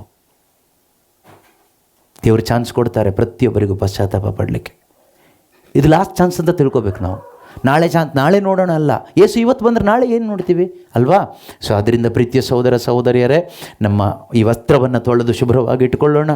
ನಾವು ಶುನಕ ಸಮಾನರಾಗಿ ಬದುಕದೆ ಮಾಟ ಮಂತ್ರಗಾರರು, ಕಾಮುಕರು, ಕೊಲೆಗಾರರು, ವಿಗ್ರಹಾರಾಧಕರು, ಅಸತ್ಯವಾದಿಗಳು ಆಗಿ ಹೊರಗೆ ಉಳಿಯುವವರಾಗದೆ ಒಳಗೆ ಬರಬೇಕು. ಯೇಸು ಎಂಬ ನಾನೇ ನನ್ನ ಸಭೆಗಳ ಪ್ರಯೋಜನಾರ್ಥವಾಗಿ ಈ ಸಂಗತಿಗಳ ಬಗ್ಗೆ ನಿಮಗೆ ಸಾಕ್ಷಿ ನೀಡಲೆಂದು ನನ್ನ ದೂತನನ್ನು ಕಳುಹಿಸಿದೆನು. ನಾನೇ ದಾವಿದ ಕುಲಪುತ್ರ, ನಾನೇ ಅದೇ ವಂಶದ ಕುಡಿ, ಉದಯ ಕಾಲದ ಉಜ್ವಲ ನಕ್ಷತ್ರ. ದೇವರಾತ್ಮ ಹಾಗೂ ಮದುವಣೆಗೆತ್ತಿ ಬಾ ಎಂದು ಆಹ್ವಾನಿಸುತ್ತಾರೆ. ನೋಡಿ, ಪವಿತ್ರಾತ್ಮ ನಮ್ಮಲ್ಲಿದ್ದರೆ ಮದುವಣೆಗೆತ್ತಿ ನಾವು ಇಬ್ಬರು ಸೇರಿ ಏನು ಮಾಡ್ತೀವಿ? ಬಾ ಬಾ Maranatha, come lord, come lord Maranatha. ಈ ಬೈಕೆ ನಮ್ಮಲ್ಲಿರಬೇಕು. ನಮ್ಮಲ್ಲಿ ಪರಿಶುದ್ಧಾತ್ಮರಿದ್ದರೆ ಬೈಕೆ ನಮ್ಮಲ್ಲಿ ಇರುತ್ತೆ. ಪವಿತ್ರಾತ್ಮ ಇಲ್ಲದಿದ್ದರೆ ಬರೀ ಲೋಕದ್ದೇ ಬೈಕೆ ಇರುತ್ತೆ. ನಮ್ಮಲ್ಲಿ ಪವಿತ್ರಾತ್ಮ ಇಲ್ಲದೇ ಇದ್ದರೂ ನಮಗೆ ಕ್ರಿಸ್ತ ಜಯಂತಿ ಮಾಡೋ ಬೈಕೆ ಇರುತ್ತೆ, ಗ್ರ್ಯಾಂಡಾಗಿ ಕ್ರಿಸ್ಮಸ್ ಮಾಡಬೇಕು ಅಂತ. ಪವಿತ್ರಾತ್ಮರಿದ್ದರೆ ನಮ್ಮ ಬೈಕೆ ಕ್ರಿಸ್ಮಸ್ ಮಾಡಬೇಕು ಅಲ್ಲ, ಅದು ಮಾಡೋದು ಮಾಡದೇ ಇರೋದು ಅಲ್ಲ, ಯೇಸು ಬೇಗ ಬರಬೇಕು, ಯೇಸು ಬೇಗ ಬರಬೇಕು. ಬಾ ಬಾ. ಮದುವಣಗಿತ್ತಿ ಮತ್ತು ದೇವರಾತ್ಮ ಇಬ್ಬರು ಸೇರಿಕೊಂಡು ಕರೆಯೋದು ಯಾರನ್ನ? ಮದುವಣಿಗ ಯೇಸುವನ್ನ. ಕಮ್ ಕಮ್ ಕಮ್ ಬಯಸ್ತೀವಿ ನಾವು, ಬಾ ಬಾ ಬಾ ಅಂತ. ಬಯಸುವವರ ಹೃದಯದಲ್ಲಿ ಏನಿರುತ್ತೆ? ಪಶ್ಚಾತ್ತಾಪ ಇರುತ್ತೆ. ಅಲ್ಲಿ ಸಮಾಧಾನ ಇರುತ್ತೆ. ನಮಗೆ ಯೇಸುವಿನ ನಿರೀಕ್ಷೆನೇ ಇಲ್ಲ, ಅದಕ್ಕೆ ಸಮಾಧಾನ ಎಲ್ಲಿಂದ ಬರುತ್ತಲ್ವ? ಅದರಿಂದ ದೇವರು ನಮ್ಮನ್ನು ಕರೆದಿದ್ದಾರೆ. 18ನೇ ವಾಕ್ಯದಲ್ಲಿ ಈ ರೀತಿಯಾಗಿ ಹೇಳ್ತಾರೆ ಲಾಸ್ಟ್. ಈ ಪುಸ್ತಕದಲ್ಲಿ ಬರೆದಿರುವ ಹಾಂ, ಪ್ರವಾದನ ವಾಕ್ಯಗಳು ಕೇಳುವ ಪ್ರತಿಯೊಬ್ಬನಿಗೂ ನಾನು ಕೊಡುವ ಎಚ್ಚರಿಕೆ ಇದು. ಯಾವನಾದರೂ ಇವುಗಳಿಗೆ ಏನನ್ನಾದರೂ ಕೂಡಿಸಿದರೆ ದೇವರು ಅವನ ಮೇಲೆ ಈ ಪುಸ್ತಕದಲ್ಲಿ ಬರೆದಿರುವ ವಿಪತ್ತುಗಳು ಬಂದೆರಗುವಂತೆ ಮಾಡುವರು. ಯಾವನಾದರೂ ಈ ಪುಸ್ತಕದಲ್ಲಿ ಬರೆದಿರುವ ಪ್ರವಾದನ ವಾಕ್ಯಗಳಲ್ಲಿ ಏನನ್ನಾದರೂ ತೆಗೆದು ಹಾಕಿದರೆ ಈ ಪುಸ್ತಕದಲ್ಲಿ ವಿವರಿಸಿರುವ ಜೀವ ವೃಕ್ಷದಲ್ಲಿಯೂ ಪವಿತ್ರ ನಗರದಲ್ಲಿಯೂ ಅವನಿಗೆ ಸಿಗುವ ಪಾಲನ್ನು ದೇವರು ತೆಗೆದು ಬಿಡುವರು. ಅದಾಗಬಾರ್ದಾಯ್ತಾ? ನನ್ನ ಜೀವನದಲ್ಲೂ ನಿಮ್ಮ ಜೀವನದಲ್ಲೂ ಇವತ್ತು ಈ ಸಂದೇಶ ಆಲಿಸಿರುವ ಯಾರ ಜೀವನದಲ್ಲೂ ಇದಾಗಬಾರ್ದು. ಅಂದ್ರೆ ನಾವೇನು ಮಾಡಬೇಕು? ನಾವು ದೊಡ್ಡದೇನು ಮಾಡೋದು ಬೇಡ. ಈ ಕೇಳಿಸಿಕೊಂಡಿದ್ದು ದೇವರ ವಾಕ್ಯ, ಇದು ಮನುಷ್ಯನ ಮಾತುಗಳಲ್ಲ. ಅಲ್ಲೇ ಹೇಳಿದ್ದಾರೆ, ಯೇಸು ಸ್ವಾಮಿಯಾದ ನಾನೇ ಇದನ್ನು ನೋಡಿತಾ ಇದ್ದೀನಿ ಅಂತೇಳಿ. ಯೇಸುವಿನ ಮಾತು. ನಾವು ವೈದ್ಯರ ಮಾತಿಗೆ ಎಷ್ಟು ಬೆಲೆ ಕೊಡ್ತೀವಿ, ಲಾಯರ್ ಮಾತಿಗೆ ಎಷ್ಟು ಬೆಲೆ ಕೊಡ್ತೀವಿ, ನಮ್ಮ ಫ್ರೆಂಡ್ಸ್ ಮಾತಿಗೆ ಎಷ್ಟು ಬೆಲೆ ಕೊಡ್ತೀವಿ. ಇವರೆಲ್ಲ ಮನುಷ್ಯರು.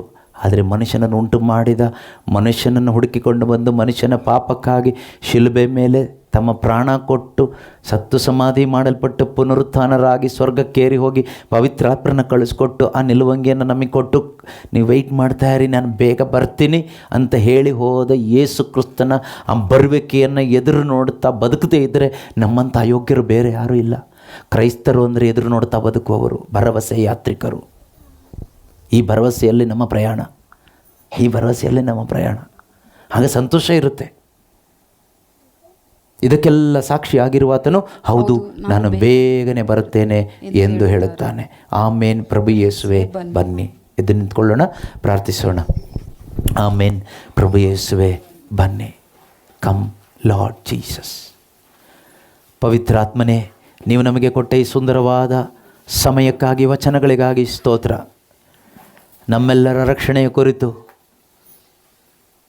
ನಿನಗಿರುವ ಆಸೆ ಬಯಕೆಗಳು ಶ್ರೇಷ್ಠವಾದದ್ದಪ್ಪ. ನಾವಾದರೂ ಈ ಲೋಕವನ್ನು ಬಯಸ್ತಾ ಇದ್ದೇವೆ, ನೀವಾದರೂ ನಾವು ಸ್ವರ್ಗದಲ್ಲಿರಬೇಕೆಂದು ಬಯಸ್ತಾ ಇದ್ದೀರಿ. ನಾವು ಈ ಲೋಕದಲ್ಲೇ ಇರಬೇಕೆಂದು ನಾವು ಬಯಸ್ತಾ ಇದ್ದೇವೆ. ನೀವು ಈ ಲೋಕದಲ್ಲಿ ಕೇಡಿಗನ ವಶಕ್ಕೆ ಸಿಕ್ಕಿ ಹಾಕಿಕೊಳ್ಳದೆ ನಾವೆಲ್ಲರೂ ಪರಿಶುದ್ಧ ದೇವರ ಮಕ್ಕಳಾಗಿ ಬದುಕಬೇಕೆಂದು ನೀವು ಬಯಸ್ತಾ ಇದ್ದೀರಿ. ನಿಜ ವಿಶ್ವಾಸಿಗಳಾಗಿ ವಿಶ್ವಾಸದ ಜೀವನವನ್ನು ಜೀವಿಸುವವರಾಗಬೇಕೆಂದು ನೀವು ಬಯಸ್ತಾ ಇದ್ದೀರಿ. ಅಪ್ಪ ಪಿತನೇ, ಇಂದು ಆಲಿಸಿದ ಈ ಸಂದೇಶ ಪ್ರತಿಯೊಬ್ಬರ ಹೃದಯಗಳಲ್ಲಿಯೂ ಜೀವ ಉಂಟು ಮಾಡಲಿ ಅಪ್ಪ. ಆಲಿಸಿದ ಸಂದೇಶದಲ್ಲಿರ್ತಕ್ಕಂಥ ಸತ್ಯದ ಗ್ರಹಿಕೆ ನಮ್ಮೊಬ್ಬೊಬ್ಬರ ಹೃದಯದಲ್ಲೂ ಉಂಟಾಗಲಿ ಅಪ್ಪ. ಯಾರೂ ನಾಶವಾಗದೆ ಎಲ್ಲರೂ ಕೂಡ ಯೇಸು ಕ್ರಿಸ್ತರು ಕೊಟ್ಟಂತಹ ಆ ನಿತ್ಯವಾದ ರಕ್ಷಣೆಯನ್ನು ಪಡೆದುಕೊಂಡು ಸ್ವರ್ಗ ಸೌಭಾಗ್ಯದ ಆ ಒಂದು ಆನಂದವನ್ನು ಅನುಭವಿಸುವಂತೆ ಆಗಲಿ ಅಪ್ಪ. ಪಿತನೇ, ಪ್ರತಿಯೊಬ್ಬರ ಹೃದಯಗಳಲ್ಲಿಯೂ ಪರಮಾನಂದ ತುಂಬಲ್ಪಡಲಿ. ಯೇಸುವೇ ಸ್ತೋತ್ರ ಅಪ್ಪ. ಇಂದು ನಿನ್ನ ಶುಭ ವಾರ್ತೆಗಾಗಿ ತೆರೆದುಕೊಟ್ಟ ಈ ಕುಟುಂಬದವರಿಗಾಗಿ ಸ್ತೋತ್ರ ಅಪ್ಪ. ಯೇಸುವೇ, ನಿನ್ನ ವಾಕ್ಯವನ್ನು ಸಾರಲು ಈ ಮನೆಯವರ ಮುಖಾಂತರ ಇಲ್ಲಿ ಬಾಗಿಲು ತೆರೆದುಕೊಟ್ಟಿದ್ದಕ್ಕಾಗಿ ಸ್ತೋತ್ರ ಮಾಡ್ತಾ ಇದ್ದೇವಪ್ಪ. ಅಂದು ಜಕ್ಕಾಯೇನು ಸಂತೋಷದಿಂದ ನಿಮ್ಮನ್ನು ಬರಮಾಡಿಕೊಂಡಾಗ ನೀವು ಆ ಮನೆಗೆ ಹೇಳಿದ ಒಂದು ಆಶೀರ್ವಾದದ ಮಾತಾಗಿದೆ. ಇಂದು ಈ ಮನೆ ರಕ್ಷಣೆ ಹೊಂದಿತು ಎಂದು ಯೇಸುವಿನ ನಾಮದಲ್ಲಿ ನಾವು ಹೇಳ್ತಾ ಇದ್ದೇವೆ. ಇಂದು ಈ ಮನೆ ಉದ್ಧಾರ ಆಯಿತು, ಈ ಮನೆಗೆ ರಕ್ಷಣೆ ಬಂದಾಯಿತು. ಈ ಮನೆಯ ವಿಶ್ವಾಸದ ಮುಖಾಂತರ ಇವರಲ್ಲಿ ರಕ್ಷಣೆ ಬಂದಿದೆಯಪ್ಪ. ಕರ್ತನಾದ ದೇವರೇ, ರಕ್ಷಣೆಯನ್ನು ತಂದುಕೊಟ್ಟ ನಿಮ್ಮ ಮಹಾಕೃಪೆಗಾಗಿ ಸ್ತೋತ್ರ. ಯೇಸುವೇ ವಂದನೆ. ಇಲ್ಲಿ ಬಂದಂಥ ಪ್ರತಿಯೊಬ್ಬರಿಗಾಗಿಯೂ, ವಚನಗಳನ್ನು ಆಲಿಸಿದ ಪ್ರತಿಯೊಬ್ಬರಿಗಾಗಿಯೂ, ಯಾರೆಲ್ಲ ಸೋಷಿಯಲ್ ಮೀಡಿಯಾಗಳಲ್ಲಿ ಮತ್ತು ವೆಬ್ಎಕ್ಸ್ ಆ್ಯಪಲ್ಲಿ ಈ ಒಂದು ಪ್ರಾರ್ಥನೆಯಲ್ಲಿ ಭಾಗವಹಿಸಿ ನಿನ್ನ ವಾಕ್ಯವನ್ನು ಆಲಿಸಿ ಹೃದಯವನ್ನು ನಿನ್ನ ಕಡೆಗೆ ತಿರುಗಿಸಿಕೊಂಡಿದ್ದಾರೋ, ಜೀವಿತವನ್ನು ನಿನಗೆ ಒಪ್ಪಿಸಿಕೊಡ್ತಾ ಇದ್ದಾರೋ ಅಪ್ಪ, ತಂದೆಯಾದ ದೇವರೇ, ಅವರೆಲ್ಲರಿಗಾಗಿ ಸ್ತೋತ್ರ ಮಾಡ್ತಾ ಇದ್ದೇವಪ್ಪ. ಅವರ ಜೀವಿತದ ಮುಖಾಂತರ ನಿನ್ನ ನಾಮ ಮಹಿಮೆ ಹೊಂದಲಿ ಅಪ್ಪ. ನಿಜವಾದ ಒಂದು ನಿರೀಕ್ಷೆ ಉಳ್ಳವರಾಗಿ ಜೀವಿಸಲು ಬೇಕಾದ ಕೃಪೆಯನ್ನು ನಮ್ಮೊಬ್ಬೊಬ್ಬರಿಗೂ ನೀವು ಕೊಟ್ಟಿದ್ದಕ್ಕಾಗಿ ಸ್ತೋತ್ರ ಅಪ್ಪ. ಆಲಿಸಿದಂತೆ ಈ ಶುಭ ಸಂದೇಶ ಪ್ರತಿಯೊಬ್ಬರ ಜೀವಿತದಲ್ಲಿಯೂ ಬೆಳಕಾಗಿ ಮಾರ್ಪಾಡಾಗಲಿ, ಜೀವವಾಗಿ ಮಾರ್ಪಾಡಾಗಲಿ, ಒಂದು ಅನುಭವವಾಗಿ ಮಾರ್ಪಾಡಾಗಲಿ. ಯೇಸುವೆ ಈ ಶುಭ ಸಂದೇಶ ಇವರೊಬ್ಬೊಬ್ಬರ ಮುಖಾಂತರ ಅನೇಕರನ್ನು ತಲುಪಲಿ ಅಪ್ಪ, ಅನೇಕ ಕಡೆಗಳಿಗೆ ತಲುಪಲಿ ಅಪ್ಪ. ಅನೇಕರು ಈ ಶುಭ ಸಂದೇಶವನ್ನು ಆಲಿಸಿ ನಿತ್ಯ ರಕ್ಷಣೆಯನ್ನು ಪಡೆದುಕೊಳ್ಳುವಂತೆ ಆಗಲಿ ಅಪ್ಪ. ನೀವು ನಿಮ್ಮ ಒಬ್ಬನೇ ಮಗನ ಧಾರೆ ಎರೆದಿದ್ದು ಯಾರೂ ನಾಶವಾಗಬಾರದು, ಎಲ್ಲರೂ ಪುತ್ರನಲ್ಲಿಟ್ಟ ವಿಶ್ವಾಸದ ಮುಖಾಂತರ ನಿತ್ಯ ಜೀವ ಪಡೆದುಕೊಳ್ಳಬೇಕು ಎಂಬುದೇ ನಿಮ್ಮ ಇಚ್ಛೆ ಆಗಿದೆ ಅಪ್ಪ. ನಿಮ್ಮ ಇಚ್ಛೆ ಇಲ್ಲಿರುವ ನಮ್ಮೊಬ್ಬೊಬ್ಬರ ಮುಖಾಂತರವಾಗಿ ನೆರವೇರಲಿ ಸ್ವಾಮಿ. ಈ ಕುಟುಂಬದವರ ಮುಖಾಂತರ ಇನ್ನೂ ಹೆಚ್ಚಾಗಿ ನೆರವೇರಲಿ ಅಪ್ಪ. ಇಲ್ಲಿರ್ತಕ್ಕಂಥ ಸಭೆಯ ಮುಖಾಂತರ ನೆರವೇರಲಿ ಅಪ್ಪ. ಇಲ್ಲಿನ ಎಲ್ಲ ಕ್ರೈಸ್ತ ಕುಟುಂಬಗಳ ಮುಖಾಂತರವಾಗಿ ನಿಮ್ಮ ರಕ್ಷಣೆಯ ಸಂದೇಶ ಹಬ್ಬಿ ಹರಡುವಂತೆ ಆಗಲಿ ಅಪ್ಪ.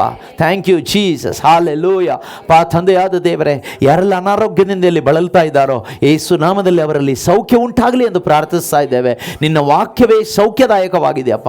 ನಿನ್ನ ವಾಕ್ಯವನ್ನು ಆಲಿಸಿ ವಿಶ್ವಾಸ ಇಡುವಾಗ ಕರ್ತನಾದ ದೇವರೇ, ಅವರಿಗೆ ಪಾಪ ಕ್ಷಮೆ, ರೋಗ ಸೌಖ್ಯ ಕೊಡುವುದಾಗಿ ನೀನು ಕಾರ್ಯ ಮಾಡಿ ಹೇಳಿದ್ಯಾ ಸ್ವಾಮಿ.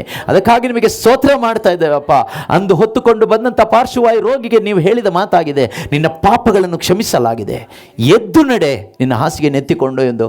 ಹೌದಪ್ಪ ಕರ್ತನೆ, ಆತನ ಪಾಪವನ್ನು ಕ್ಷಮಿಸಿ ರೋಗ ಸೌಖ್ಯವನ್ನು ನೀನು ಕೊಟ್ಟಿದ್ದೀಯಪ್ಪ ನಿನ್ನ ವಾಕ್ಯೋಪದೇಶದ ಮುಖಾಂತರವಾಗಿ. ಇಂದು ಕೂಡ ಯಾರೆಲ್ಲ ನಿನ್ನ ವಾಕ್ಯವನ್ನು ಇಲ್ಲಿ ಆಲಿಸಿದ್ದಾರೋ, ಹೃದಯವನ್ನೇ ನಿನ್ನ ಕಡೆಗೆ ತಿರುಗಿಸಿದ್ದಾರೋ, ಅವರ ಹೃದಯದಲ್ಲಿ ಉಜ್ಜೀವನವನ್ನು ಉಂಟು ಮಾಡಿದ್ದೀಯಾ, ಅವರ ಶರೀರಕ್ಕೆ ಬೇಕಾದ ಸ್ವಸ್ಥತೆಯನ್ನು ನೀನು ಕೊಟ್ಟಿದ್ದೀಯಪ್ಪ. ಅದಕ್ಕಾಗಿ ನಿಮಗೆ ಸ್ತೋತ್ರ ಮಾಡ್ತಾ ಇದ್ದೇವೆ. ನೀವು ನಿಜವಾಗಲೂ ಜೀವಿಸುವ ಶಕ್ತಿಯುಳ್ಳ ದೇವರಾಗಿದ್ದೀರಿ. ನಿಮ್ಮನ್ನು ಎದುರು ನೋಡುವವರು ಹೊಸ ಬಲವನ್ನು ಹೊಂದಿಕೊಳ್ಳುತ್ತಾರೆ ಎಂಬುದಾಗಿ ಈ ದಿನದ ವಾಚನದಲ್ಲಿ ವಾಕ್ಯ ಹೇಳುವ ಹಾಗೆ ಕರ್ತನೆ, ಯಾರೆಲ್ಲ ಈ ವಾಕ್ಯದ ಮುಖಾಂತರ ನಿಮ್ಮನ್ನು ಎದುರು ನೋಡ್ತಾ ಇದ್ದಾರೋ, ಪಶ್ಚಾತ್ತಾಪದ ಹೃದಯದಿಂದ ನಿಮ್ಮನ್ನು ಎದುರು ನೋಡ್ತಾ ಇದ್ದಾರೋ, ದೀನ ಹೃದಯದಿಂದ ನಿಮ್ಮನ್ನು ಎದುರು ನೋಡ್ತಾ ಇದ್ದಾರೋ, ಯೇಸುವೆ ಅವರಲ್ಲಿ ಹೊಸ ಬಲ ತುಂಬಲ್ಪಟ್ಟಿದೆಯಪ್ಪ. ಅದಕ್ಕಾಗಿ ನಿಮಗೆ ಸ್ತೋತ್ರ ಮಾಡ್ತಾ ಇದ್ದೇವೆ. ನಮ್ಮೊಬ್ಬೊಬ್ಬರಲ್ಲಿ ಹೊಸ ಬಲ ತುಂಬಿಸಿದ ಪರಿಶುದ್ಧಾತ್ಮನೇ ನಿಮಗೆ ಸ್ತೋತ್ರವಾಗಲಿ ಅಪ್ಪ. Thank you Jesus, praise you Jesus, hallelujah. ಯೇಸುವೆ ಸ್ತೋತ್ರ ಸ್ತೋತ್ರ ಸ್ತೋತ್ರ.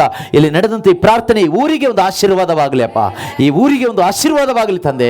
Hallelujah, thank you Jesus. ಇಲ್ಲಿಂದ ಹೋಗುವಾಗ ಕರ್ತನೆ, ಪ್ರತಿಯೊಬ್ಬರು ಈ ಒಂದು ಆಶೀರ್ವಾದವನ್ನು ಹೊತ್ತುಕೊಂಡು ಹೋಗಲಿ ಅಪ್ಪ. ಅಳಿದು ಹೋಗದೇ ಇರುವ ಸ್ವರ್ಗೀಯ ಆಶೀರ್ವಾದವನ್ನು ಕ್ರಿಸ್ತನನ್ನು ಧರಿಸಿಕೊಂಡವರಾಗಿ ಹೋಗಲಿ ಅಪ್ಪ. ಕ್ರಿಸ್ತ ಯೇಸು ಎಂಬ ಸುಗಂಧವನ್ನು ಹೊತ್ತುಕೊಂಡು ಹೋಗಲಿ ಅಪ್ಪ. ಹೋಗುವ ಸ್ಥಳದಲ್ಲೆಲ್ಲ ಕ್ರಿಸ್ತ ಯೇಸುವಿನ ಸುಗಂಧವನ್ನು ಹರಡುವಂಥವರಾಗಲಿ ಸ್ವಾಮಿ. ಹಾಲೆಲೂಯಾ. ಯೇಸುವೆ ಸ್ತೋತ್ರ, ಯೇಸುವೆ ವಂದನೆ, ಯೇಸುವೆ ಆರಾಧನೆ. ಕೃಪೆಯೂ ಸಮಾಧಾನವು ಈ ಮನೆಯಲ್ಲಿಯೂ ಮನೆಯವರಲ್ಲಿಯೂ ಇಲ್ಲಿ ಬಂದಿರೋ ಪ್ರತಿಯೊಬ್ಬರಲ್ಲಿಯೂ ಕುಟುಂಬಗಳಲ್ಲಿಯೂ ಸದಾ ಇರಲಿ ಎಂದು ಯೇಸು ಕ್ರಿಸ್ತರ ಹೆಸರಿನಲ್ಲಿ ಆಶೀರ್ವದಿಸ್ತಾ ಪ್ರಾರ್ಥಿಸ್ತಾ ಇದ್ದೇವೆ ತಂದೆಯೇ, amen. Thank you Jesus, praise you Jesus, hallelujah, hallelujah, hallelujah. ಸ್ವರ್ಗದಲ್ಲಿರುವ ನಮ್ಮ ತಂದೆಯೇ, ನಿಮ್ಮ ನಾಮಕ್ಕೆ ಸ್ತೋತ್ರವಾಗಲಿ. ನಿಮ್ಮ ರಾಜ್ಯ ಬರಲಿ. ನಮ್ಮ ಅನುದಿನದ ಆಹಾರವನ್ನು ಇಂದು ನಮಗೆ ನೀಡಿರಿ. ನಮಗೆ ತಪ್ಪು ಮಾಡಿದವ್ರನ್ನ ಕ್ಷಮಿಸುವಂತೆ ನಮ್ಮ ಪಾಪಗಳನ್ನು ಕ್ಷಮಿಸಿರಿ. ಶೋಧನೆಗೆ ಒಳಗಾಗದಂತೆ ಕೇಡಿನಿಂದ ನಮ್ಮನ್ನು ರಕ್ಷಿಸಿರಿ. ಆಮೇನ್. ಪಿತನಿಗೂ ಸುತನಿಗೂ ಪರಿಶುದ್ಧಾತ್ಮರಿಗೂ ಮಹಿಮೆ ಆಗಲಿ, ಆದಿಯಲ್ಲಿದ್ದ ಹಾಗೆ ಈಗಲೂ ಯಾವಾಗಲೂ ಯುಗ ಯುಗಾಂತರಕ್ಕೂ. ಆಮೇನ್. ಎಲ್ಲರಿಗೂ ಪ್ರೈಸ್ ದ ಲಾರ್ಡ್.